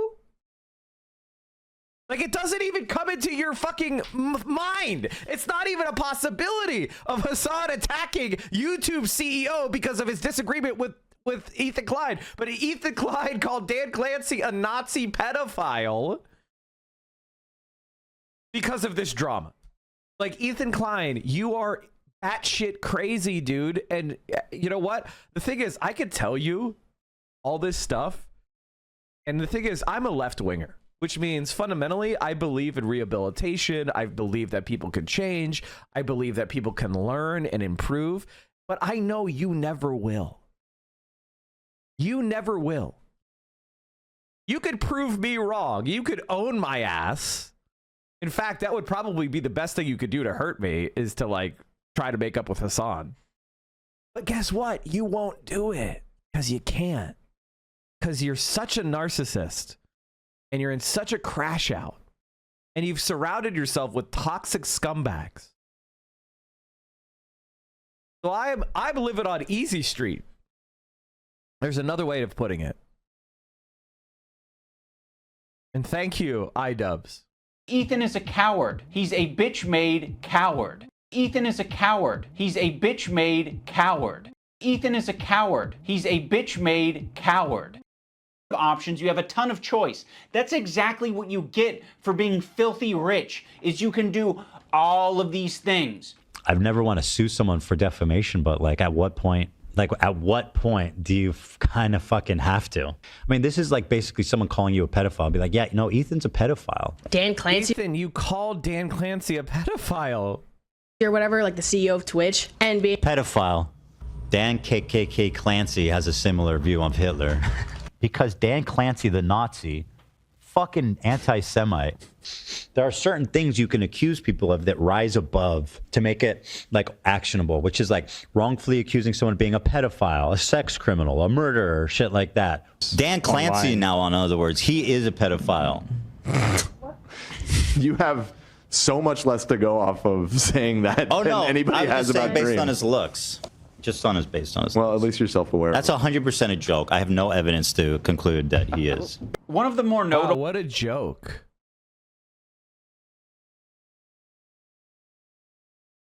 What a funny joke.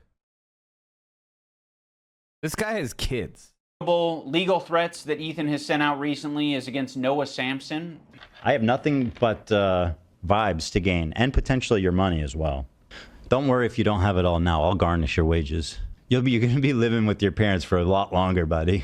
26, you know what I mean? Try 46. Noah made a video that was critical of Ethan and other content creators when they're talking about Israel and Palestine. I mean, the way he's talking about Noah on his podcast is so fucking creepy and weird. Is this a new thing? This is a new thing. This happened during the show.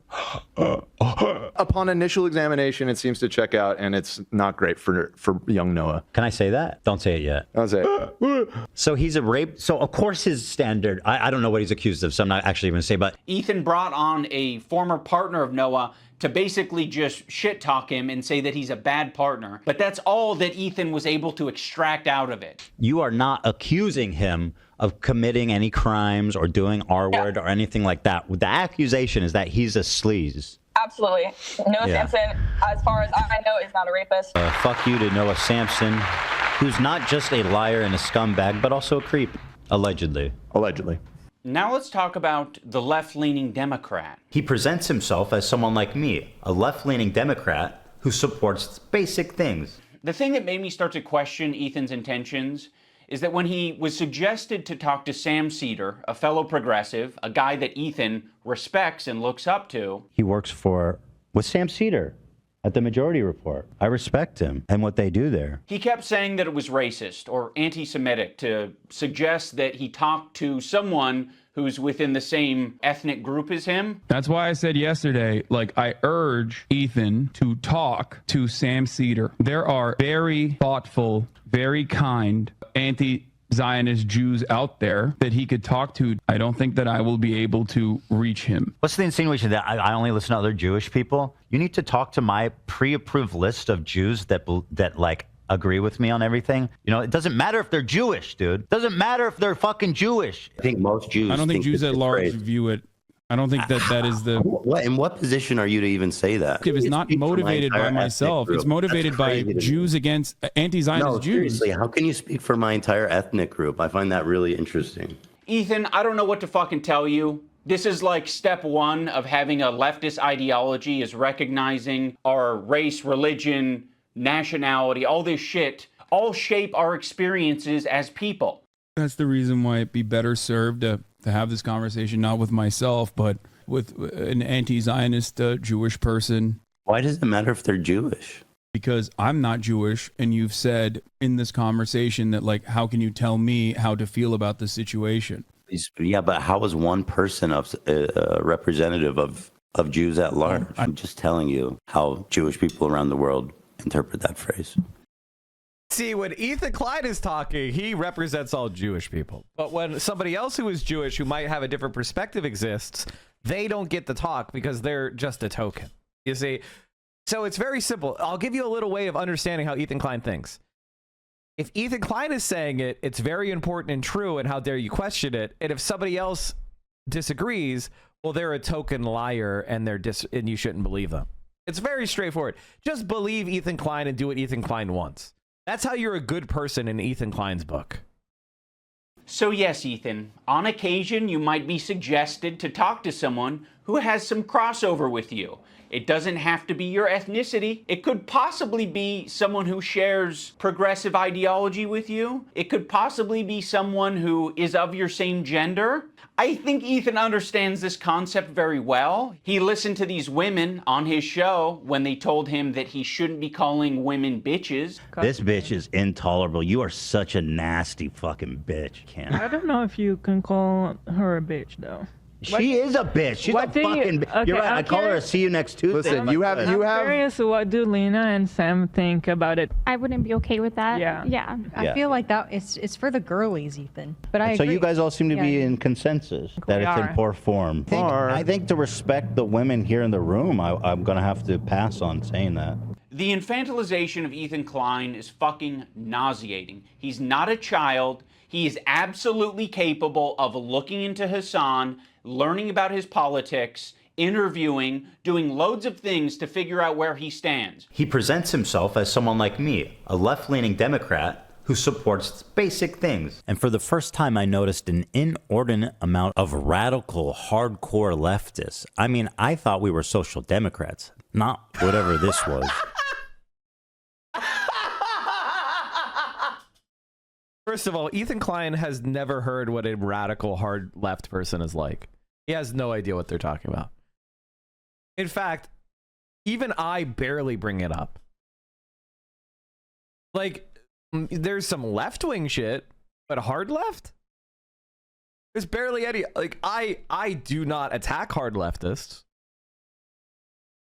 I think that they might be right. But Ethan Klein has never heard hard left in his fucking life. And he's also not a social democrat. This comment from Hassan really started to sound some alarms in my head. I was already getting uncomfortable with our partnership. I started to wonder if I had any idea who this guy actually is. You made how many episodes with Hassan? Like, this guy made a fucking program with the biggest mega leftist on the platform. Now he's acting like he was tricked and he was incapable of figuring out what this guy's beliefs were. Bro, I didn't make the fucking leftist program. You did. You made fucking, what, 60 some odd episodes of this shit for hours talking to this guy? You didn't have a problem with any of it until, Ethan talks about being aware of Hassan's 9/11 comments and then sort of leaves it at that. Like it was just a joke. Actually, I think Ethan describes them as edgy moments or jokes. You might remember him from such classics as America deserved 9/11, dude. Fuck it. I'm saying it. Now, to be clear, I knew about all these edgy and controversial jokes at the time we made the show together, because who am I to judge? No, Ethan, those aren't jokes, right? When someone makes a controversial statement like that, that's not them trying to be funny. I can understand why you would conflate the two. That is someone who is extremely frustrated and passionate about a particular topic. In this case, American imperialism and terrorism. You could have looked into that. You could have talked to Hassan a little bit more and found out what his international politics opinions are. But you wouldn't even need to do that. You can look at it online. You're not a victim. You weren't tricked. You made 60 some odd episodes. If you didn't want to go down this route, you shouldn't have done it. But that was your fucking choice. You did it. You are an adult. When Ethan and Hila are watching Matt Lieb saying that one state doesn't represent all Jews, they cannot wrap their heads around the idea. No single person represents all Jews. I'm just telling you how Jewish people around the world interpret that phrase. No single person represents all Jews, as no single state represents all Jews. This is another weird thing. Oh my God. Israel, this is a lie that I see Hassan and people pander. They say that Israel's going to war on behalf of Judaism. They have never, I don't believe that that's ever been stated. And I don't think Israel ever explains that it's like, I think Israel has said. So why are you objecting? Shouldn't you agree? Shouldn't you be like, he's right, Israel doesn't represent all Jews? What's the disagreement? He's right. Why are you saying, oh my God, and getting and like stopping the video? If they're right that not every one nation doesn't represent Jews, and if Israel doesn't claim to fight for Jews, then why are you pausing? You should be like, they're right.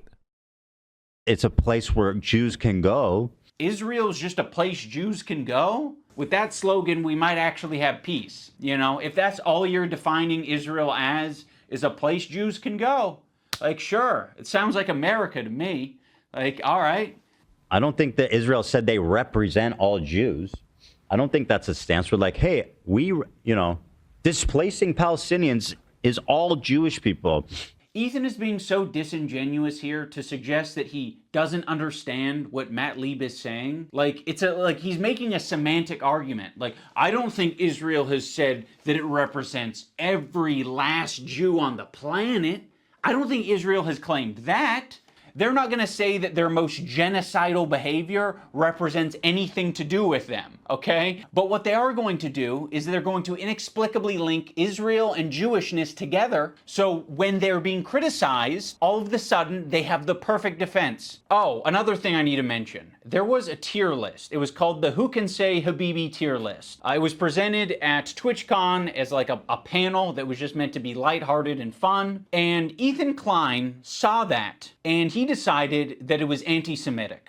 Tier list them, and we're going to need your help to discuss and figure out who can say Habibi and who can't. And also, like, we have tiers. We have Arab coded. They ask permission to say Habibi. You know, like you got like a white guy who's like, can I say it? Is it a slur? And then Love Sabra, which is they're not Arab coded at all. Now, when I first saw this tier list, I immediately knew what it was doing. I was like, oh, it's a play on the who has the N-word pass and who doesn't tier list. Granted, Habibi is very different than the N-word, but it is a cultural word amongst Arabic-speaking people and Muslim people. Like, that is a word that's used. Habibi, it means my love. Oh no, don't do that, Habibi. Oh yes, Habibi. You're my Habibi, I'm your Habibi. So yes, it's meant to be a fun way that these Arab content creators can express their Arab culture and be proud of it and happy about it. Because it's not like they have massive representation on the platform. Making a tier list based on race. And nobody has a fucking problem with that. Okay, you have a tier list based on race. Where's the Jewish panel? Where's the Jewish panel? Where at the top it says Jewish. It's a tier list based on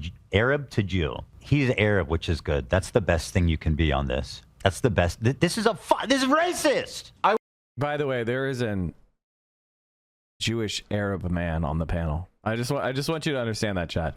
There is a Jewish Arab on the panel. Like, what are you talking about? Being Jewish and being Arab are not mutually exclusive, and nobody said they were. That's why this entire bad faith interpretation by Ethan Klein is so revealing for him being a liar. And he knows that, right? He knows that Raph is a Jewish man, and he's been told that time and time again, yet he keeps spreading this lie. And he spreads this lie because he's a liar who you cannot believe about anything. I will say that conveying information through a tier list is not the most effective thing, but Ethan should understand this principle. He did a white slurs tier list with Hassan. Cracker. I mean, you know what my take is. We can't put this as an F. Cracker. I mean, that's racist. That's what Asmongold would say. Asmongold would be like, a Jewish man and a Turk are making a white person tier list. That's racist.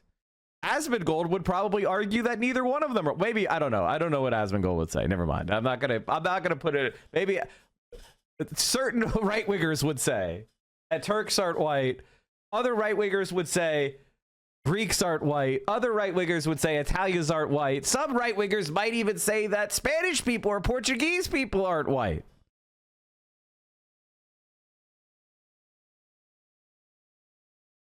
Got to be at least a D, right? Pale face motherfucker. Pale face. I mean, again, I think that's an F. Hog. So Hog is my favorite. I use it all the time. Him and Hassan feel as though they're white guys, so they felt very. I use Hog to mean right winger. Hog is our Gasano. For me, Hog is Gasano. Like, it's the same thing as Gasano, which is, you know, it's a catch-all. It's a political, you know, slur, not a racial thing for me. I think hogs tend to be, it's like hogs tend to be white people because conservatives tend to be white, but the hog doesn't have to be white. So I don't think that's even on that list. Comfortable talking about white slurs on their tier list. I think I'm more white than you. What do you think? I think I'm white. Like, I'm super white. Can you understand why Arabs might feel comfortable talking about Arab shit on their tier list? America considers Turks white, but Europeans don't consider Turks white. That shows you something very interesting, by the way. Whiteness is made up. Whiteness is made up. And you might even say, like, light-skinned Turks are accepted as white, and light-skinned Arabs are accepted as white, but darker-skinned people are, you know, it's the same thing with Hispanic people. Maybe it's a continuum. You know, race is made up. Ethan, you're the white guy. You think you're more white than Hassan. I think I'm more white than you. So yeah, the white guy can say all the things that he wants, like cracker, but the Arabs can't have their tier list. I would put him also in Arab. I know Turkish people are different. Notice how they dropped the premise almost immediately that it's about who can say Habibi. And then it's like, Hassan, okay, actually he's Arab. We fucking love him. He's dope. He's Arab. Habibi is an Arabic word. That is an Arabic word, Ethan. Funny about this whole thing is that they say Habibi in Israel. Again, people underestimate just how like mixed Israeli culture is. Like, We say Habibi in Israel. Yes, Ethan. Another piece of evidence as to why it isn't anti-Semitic. This is racist. If you're not Arab or understand what race Arab... is Ethan Klein claiming? What race are they racist against? Is Ethan Klein claiming that Jewishness is a race? He's claiming that like Jews from Ethiopia are the same race as Ashkenazi Jews from Northern Europe. That's what he's claiming. That is fucking Nazi shit. Like, what are you talking about? That's crazy. Now, I've heard people describe Jewishness as an ethno-religion. It has been described that way by right-wing Jewish people. But I don't think that's properly accepted by everyone, that Jewishness equals race. Jewishness is a religion. You can convert to Judaism. You cannot convert to white.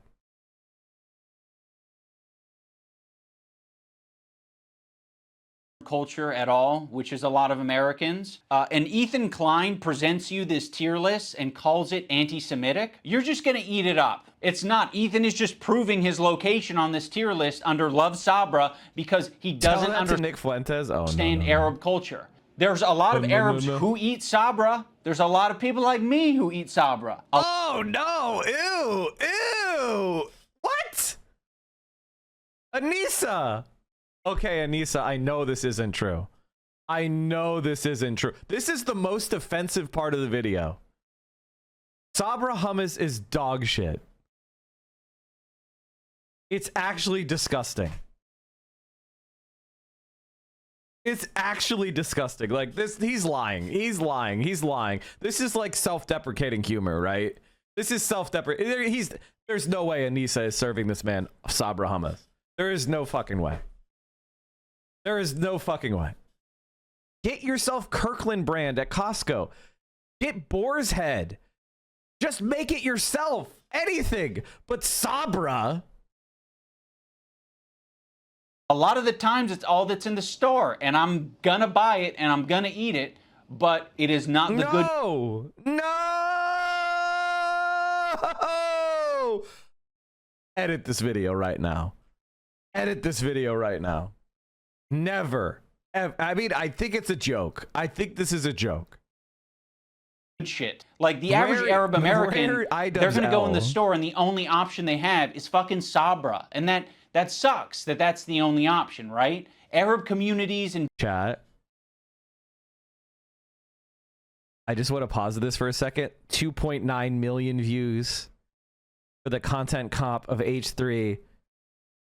And the content nuke is only at 3 million views after 2 months. After less than 24 hours, the content cop has almost caught up with the content nuke in views. Hold on, let me click on this for likes. Not the good shit. The likes, 222,000 likes. 222,000 likes. They're only 5,000 likes behind the content nuke. The content cop is within 5,000 likes and 300,000 views of catching the content nuke within 24 hours. It's only been 21 hours, less than 24 hours in. Oh my God. Make sure you like this video, chat. I'm going to go ahead and share this. Everybody, if you've watched this already, I don't care. Click this. Click this link right now. Click this link right now. Click it, click it, click it. Click it. Make sure you're liked. Banger. Banger. That's all I'm going to comment. That's all I'm going to comment. How the fuck does Ethan have millions of views on anything? Well, it was like every right-winger and Zionist promoted this video. You know, every single one of Hassan's stalker content, the commentary slop tubers, the right-wing grifters, the anti-Hassan people, they all promoted this like crazy, as hard as they could. That's incredible. That's incredible stuff. Distribution facilities are not widespread across the U.S. So what are they left with? They're left with... Mike, this is an essential analysis. Ethan genuinely thinks that being a Zionist is an integral part of Jewishness because Raph and Matt Lieb are anti-Zionists. They are tokens and quote not real Jews. Ethan isn't a liar. He's just a bit. I mean, I think you're right. I was just trying to make a point that what Ethan Klein was saying was actually exclusionary and racist. A common, relatable, shitty hummus, which is Sabra. And what's so fucking pathetic about this whole thing is after he was able to get these Arab creators banned off of Twitch for 30 days, he goes on to talk about how bad Sabra hummus is on his show. I don't think anybody prefers Sabra over homemade like restaurant quality hummus. You know, it's what's there. Like weirdly fluffy. Permission to shit on Sabra hummus granted. Thank you. Thank you, Ethan Klein. It is fluffy. Weird. Yeah. I would buy it sometimes and eat it. It's not the best. The problem is with Sabra, in my opinion, it's only good for the first 2 days. For some reason, like when you eat this Sabra shit, it just feels so much heavier. Imagine eating a whole fucking vat of Sabra. That's crazy. Yeah. I've never liked hummus. Oh, okay. Well, you hate Jews then. I don't know. And Arabs. Yeah. This is racist. Yeah, it's almost like you can have a discussion about Sabra hummus being a bad hummus without it being at all related to a Jewish thing or an Israeli thing. He can have that discussion as much as he wants on his podcast because we all know his intentions aren't anti-Semitic. This is what he did. He hit his heart hard.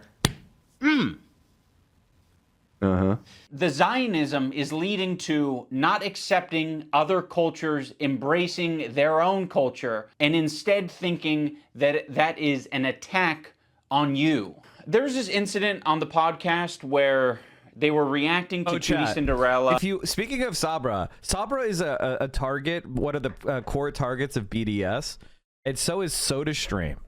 So I highly recommend DrinkMate, which I think is made in Ann Arbor, Michigan. And if there's any problem with DrinkMate, please let me know so I can smash it with a hammer. But if it's related to Israel in any way, let me know so I can smash it with a hammer. But I'm pretty sure that DrinkMate is just an American-made alternative to SodaStream. Now I like my bubbly water.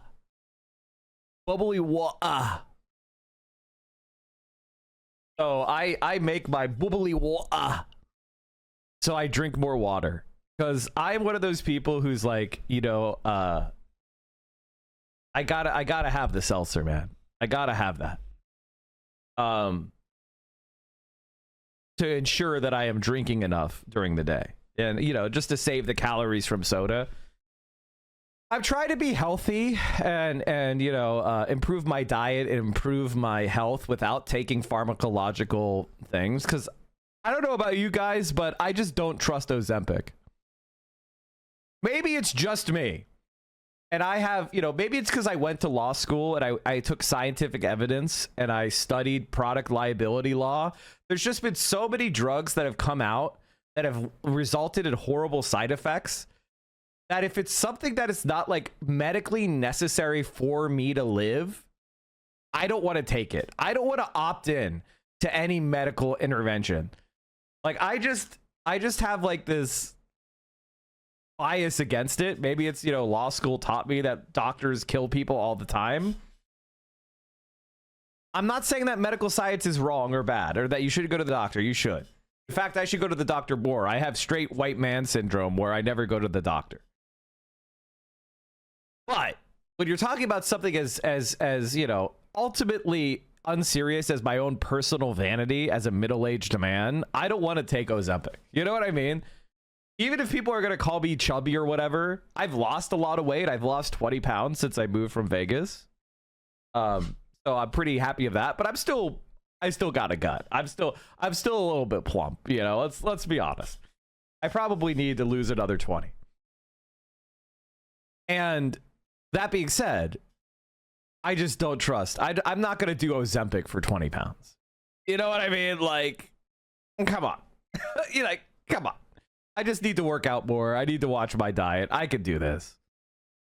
I already have a soda stream that was gifted to me before I was aware of the BDS shit. Is there a non-proprietary CO2 tank that I could put it in? What you could do is you could get a I actually recommend you get a larger, if you have the space, get a larger CO2 tank to fill your an adapter to fill your own shit, because then it makes the soda really cheap. And there's so many food grade CO2 like, you know, companies in every major city. You could get it done. I trust you.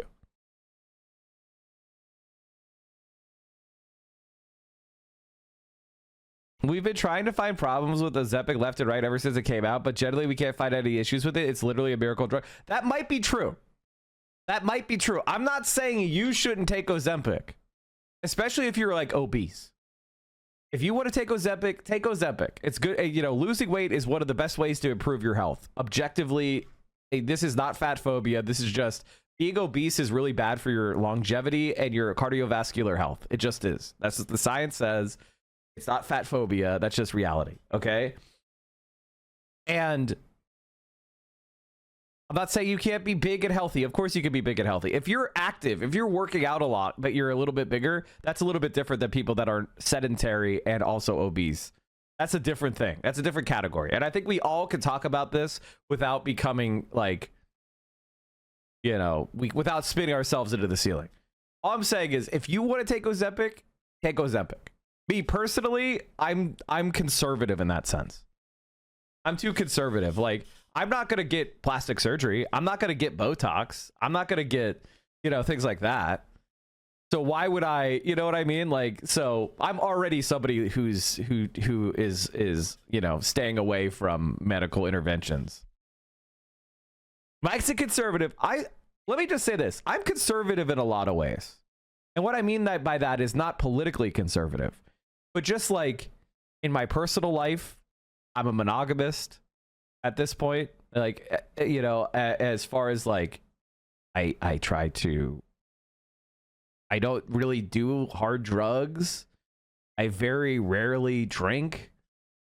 You know, I have an IRA that I put money into. Like, I think about the future. You know, I like Labrador retrievers. You know, in a lot of ways, I own a gun or two or three or more. IRA? Yes, the Irish Republican Army. No, I mean the individual retirement account. Like, you know, I have a lot of things that are old white man syndrome shit. I have jorts. You know? Like things like that. Do I let dogs kiss your face? Of course. Of course. Is that even a question?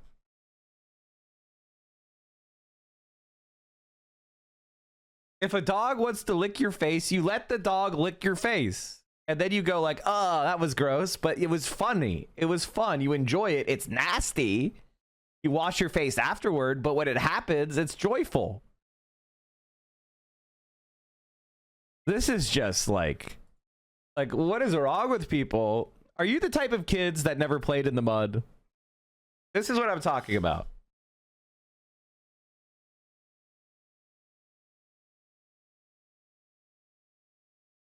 If you let old dogs lick you, it smells like death. That's not true. Not all dogs have really bad breath. Bad dog breath is like a symptom of something, usually. And Ethan was laughing during it. So that ended up being a pretty important wake-up call for Ethan. He made an apology video directed at Cutie Cinderella, and it was graded by a professional psychologist, Dr. Kirk Honda of Psychology. Mike, if I go to TwitchCon, can we do old man things? Maybe. In Seattle. And Ethan got an A+ rating. In terms of a public apology, Dogs don't usually lick their butt for fun.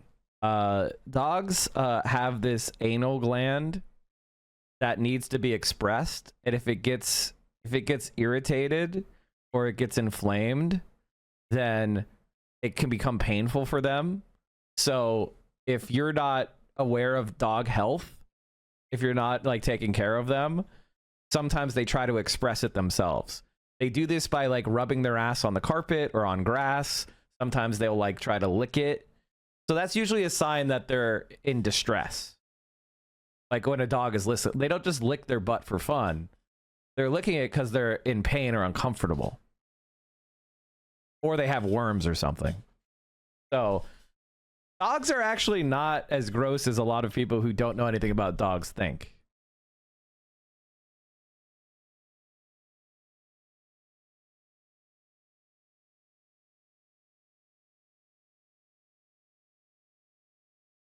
Hey, I let a dog lick my face, but you made fun of me for not having a top sheet a few days ago.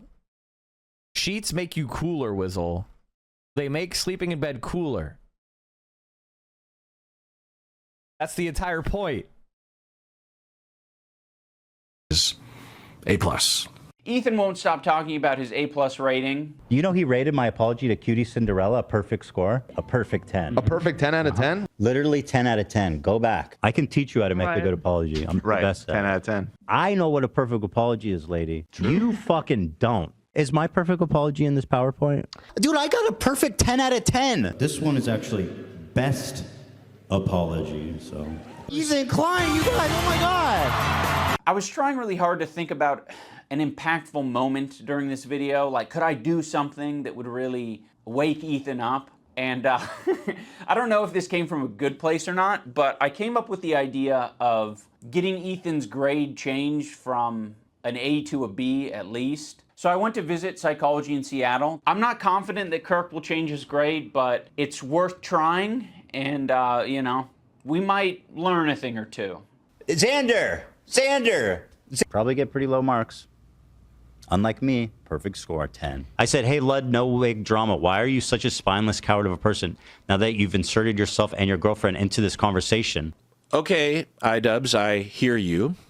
You're in the room with me right now. I hear you. I hear your request. I understand it. I can understand where it's coming from. And I guess have a policy that when there is a grade for an apology, I am just grading that discrete apology as I see it without taking any consideration of prior or future behavior. If you're wanting me to comment on the overall behavior or the recent behavior from the clips that you have shown me, I believe that Ethan is a good person and that eventually he will feel sorrow and will feel sorry and will apologize, and I will be there to evaluate that apology when it happens, which I know it will. Oh, bro. Can I just say, like, that the phrase good person is the most meaningless phrase that has ever been uttered and is consistently uttered by the most vacuous people on the fucking planet. And even people, you know, and I've tried my best to cut it out of my vocabulary completely. I'm so tired of people going, so-and-so is a good person, which really just means, narcissist translator, so-and-so helps me and doesn't ever do anything that makes me feel bad. It's very self-centered statement. It's not a statement of like, I've evaluated this person's life and I know that they're a good person and, you know, they treat others well. It's a self-centered position of like, this person treats me well, right? Like, good person doesn't mean anything except that. And so I've tried to cut it out of my vocabulary because it's redundant. If I like a person, that means they probably treat me pretty well, right? But it doesn't mean that they're taking care of all the shit in their life, because I can't possibly know that because I'm not them. So when I hear someone leading with so-and-so is a good person, I'm like, if they were such a good person, you would lead with an example, not a conclusion. You know, that's another thing that I would really recommend you start doing, chat. Just like to think more critically in your life. Here's a good tip.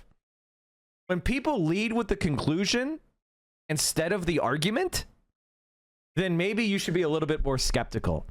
When somebody tells you what to think or what to believe, and they don't provide you with the reasons and the arguments, maybe you should be more skeptical of what they want, because they're trying, in my opinion, to manipulate you. And so I think I've learned that as a content creator. I've seen so many people attack me with nothing but conclusions, right?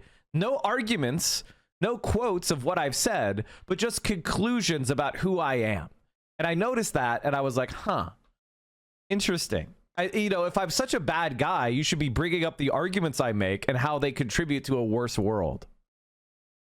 And like, then we could have a conversation about what I was talking about. If we could, that would be good faith, right? That would be, Mike, you said this, I disagree with it. Where were you coming from? why, what did you mean? This person felt that it meant this. Is that true? That would be a way of like actually discussing things with me in a sense of wanting to get mutual understanding. And then if I double down or I don't deal with what your argument is, well, then you can draw a conclusion about my, you know, consistency or correctness on that point. I clicked on your stream from the main page on Twitch. I probably am just in your algorithm. I doubt that I'm on like the carousel. I haven't been on the carousel ever. I've never technically been on the front page of Twitch, I don't believe. This guy stinks! Unfortunately, Kirk did not change his grade. But that's okay, because this is the internet. Anyone can have their own official apology rating system. So I'm going to rate Ethan's apology a B-. That's just based on my own feelings and my own rubric. When Psychology in Seattle was watching these video clips of Ethan, he said that it looks like Ethan could just use a hug. Now, of course, it kind of pisses me off to hear that shit, because I'm like, what are we doing? What are we saying? He needs a hug? No, he doesn't need a hug. He needs a good fucking ass whooping is what he needs. I think something that's very important to me in bringing back Content Cop is to be fair. I think that was something that was not illustrated in previous Content Cops that I think should have been, and probably wouldn't have left me with so much regret. Ethan deserves all of the criticism that he's getting. I think it's very valid. But I also think, at the end of the day, we should acknowledge that he's human, because he is human. And he is in a situation that's making him extremely scared, paranoid, defensive, sensitive, and I'm sure other features and feelings. In the spirit of Kirk saying that it looks like Ethan could just use a hug, I have challenged some of his most powerful haters to put down the haterade and just say something nice and charitable about him, because I think he deserves it. I just wanted to say that I Can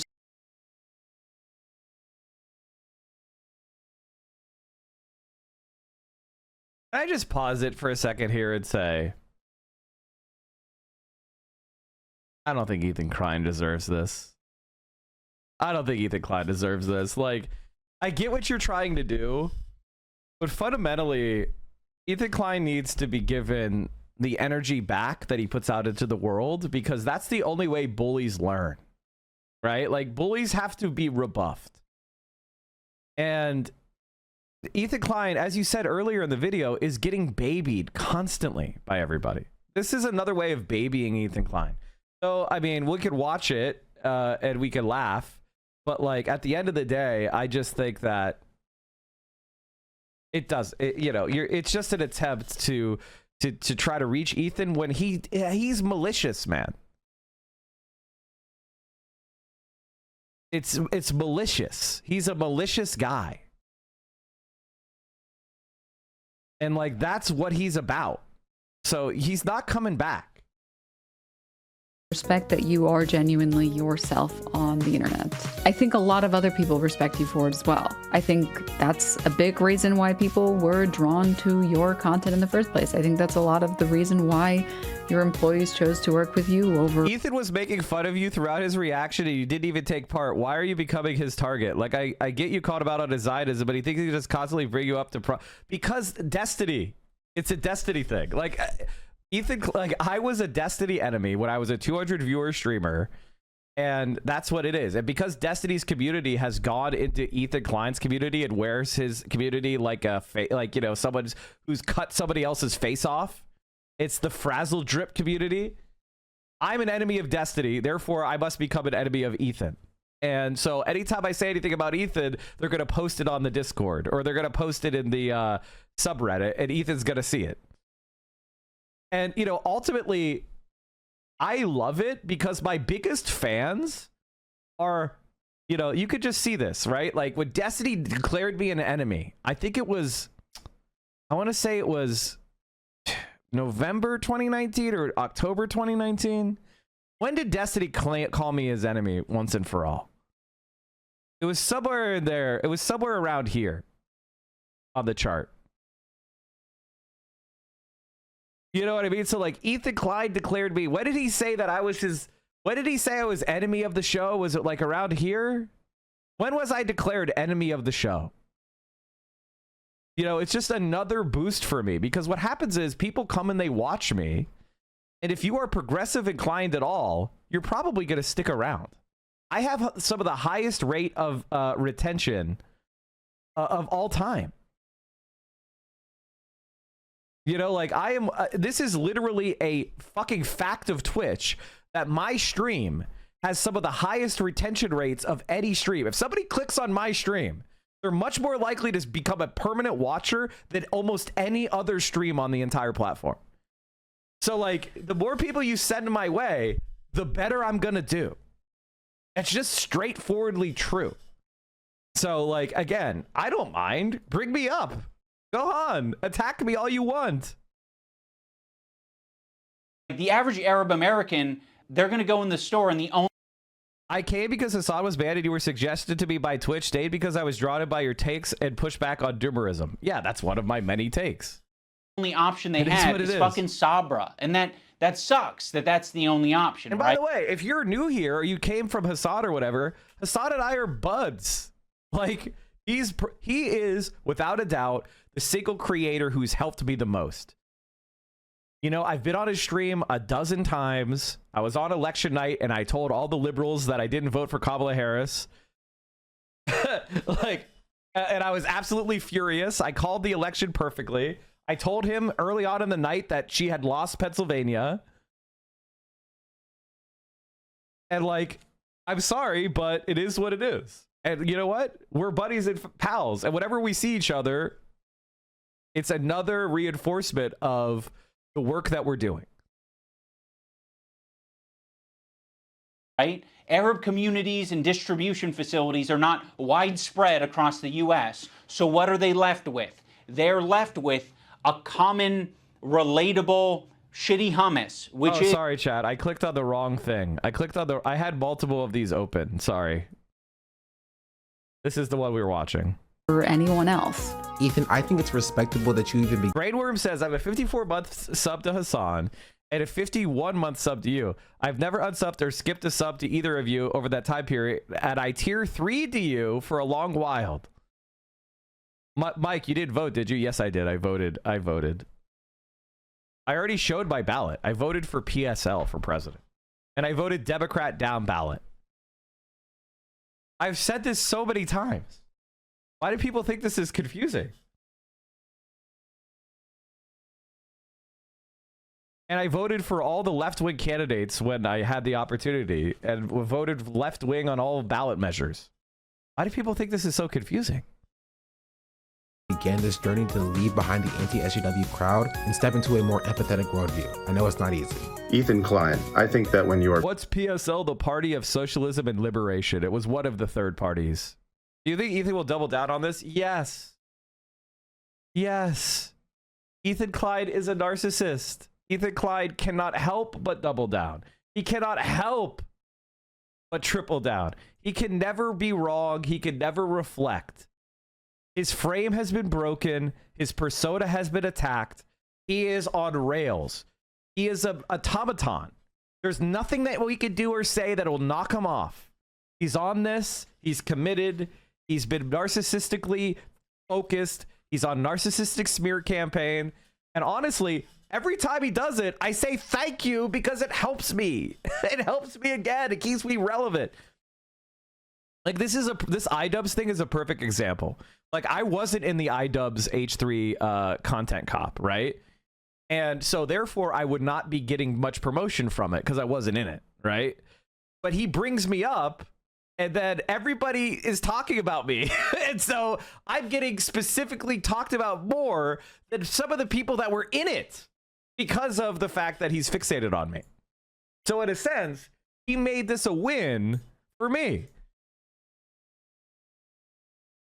So you helped Republicans by not voting for Kamala. All right, you got it. Actually, Kamala helped the Republicans by being the nominee and losing. Are being goofy, when you're being silly, when you are being lighthearted, and just having fun with your friends, I think that is when you're at your best. So I'd love to see more of that. That'd be sick. I will be reading my letter off because I don't want to sound robotic. H3 used to be the sports figure that I used to watch. I hope that one day gets back to what I remember. You were one of the inspirations for me to start creating content, so all this has stung. I hope you really hear this, and I wish you the best.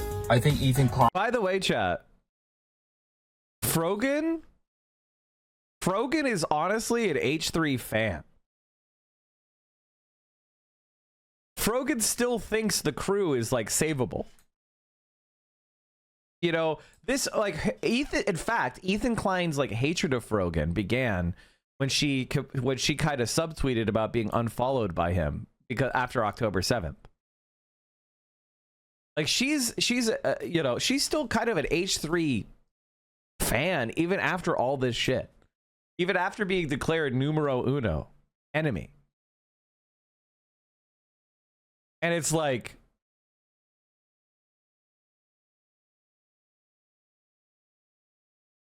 you know, I don't mind being right about the crew first.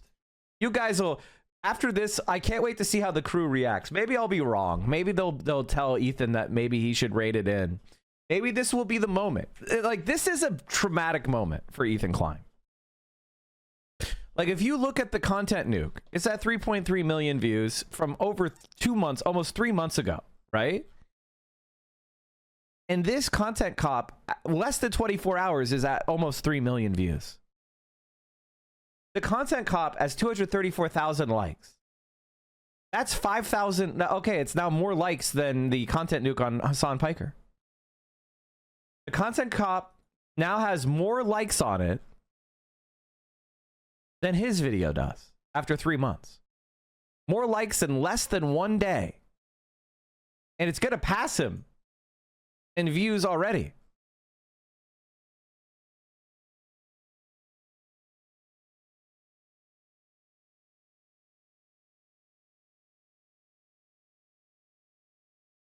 Brown people have to be exceedingly gracious. Being a dick is a privilege. I actually agree with that.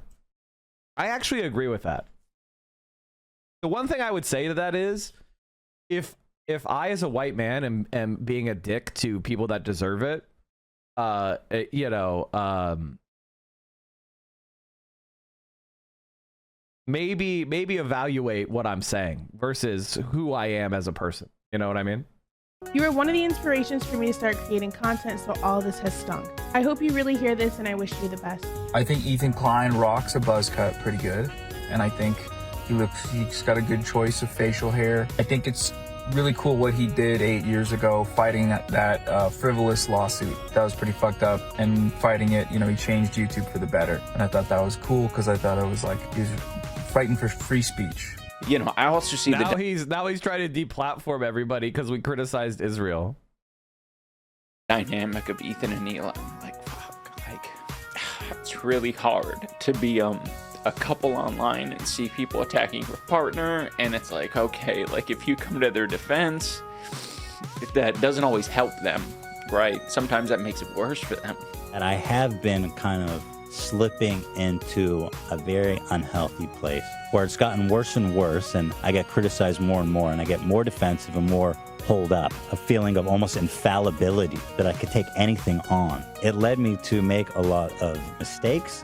And then when I was criticized for those mistakes, then I would act extremely defensive and nasty and not really processing them in a healthy way. I want to say one more thing on the content cop. What this part where idubbbz opens up and gets teary-eyed talking about the pain he feels seeing his partner attacked online and being powerless to stop it, and then putting it in the content nuke. I could tell you right now, this is incredibly brave shit. This is something that Ethan Klein could never do. Because the first thing that right-wings, you know, grifters are going to attack you is for, yo, you cried like a girl, that's gay. And when they see that something hurts you, they're going to double down on it and they're going to do it more. So the fact that, and he knows that. So the fact that he showed this emotional vulnerability at this point, the same time that everybody is complimenting Ethan and reaching out,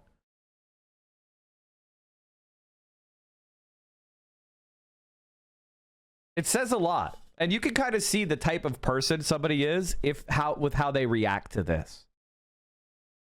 This is what a real man is like. A real man stands up for these people. A real man is emotionally vulnerable. I don't know that I could have done that, because I personally believe the best way to handle hate is to never show any pain. When somebody hits you at a sore spot publicly, you don't flinch. And like, so for idubbbz to say, nonetheless, I'm going to show vulnerability. I'm going to show things hurt me. I'm going to reach out and be emotionally vulnerable for Ethan. That shows me incredible bravery that I don't know that I could do. And so I really, really admire that. And I think idubbbz is cool as shit. And I also think Ethan is a coward. He's a bitch-made coward.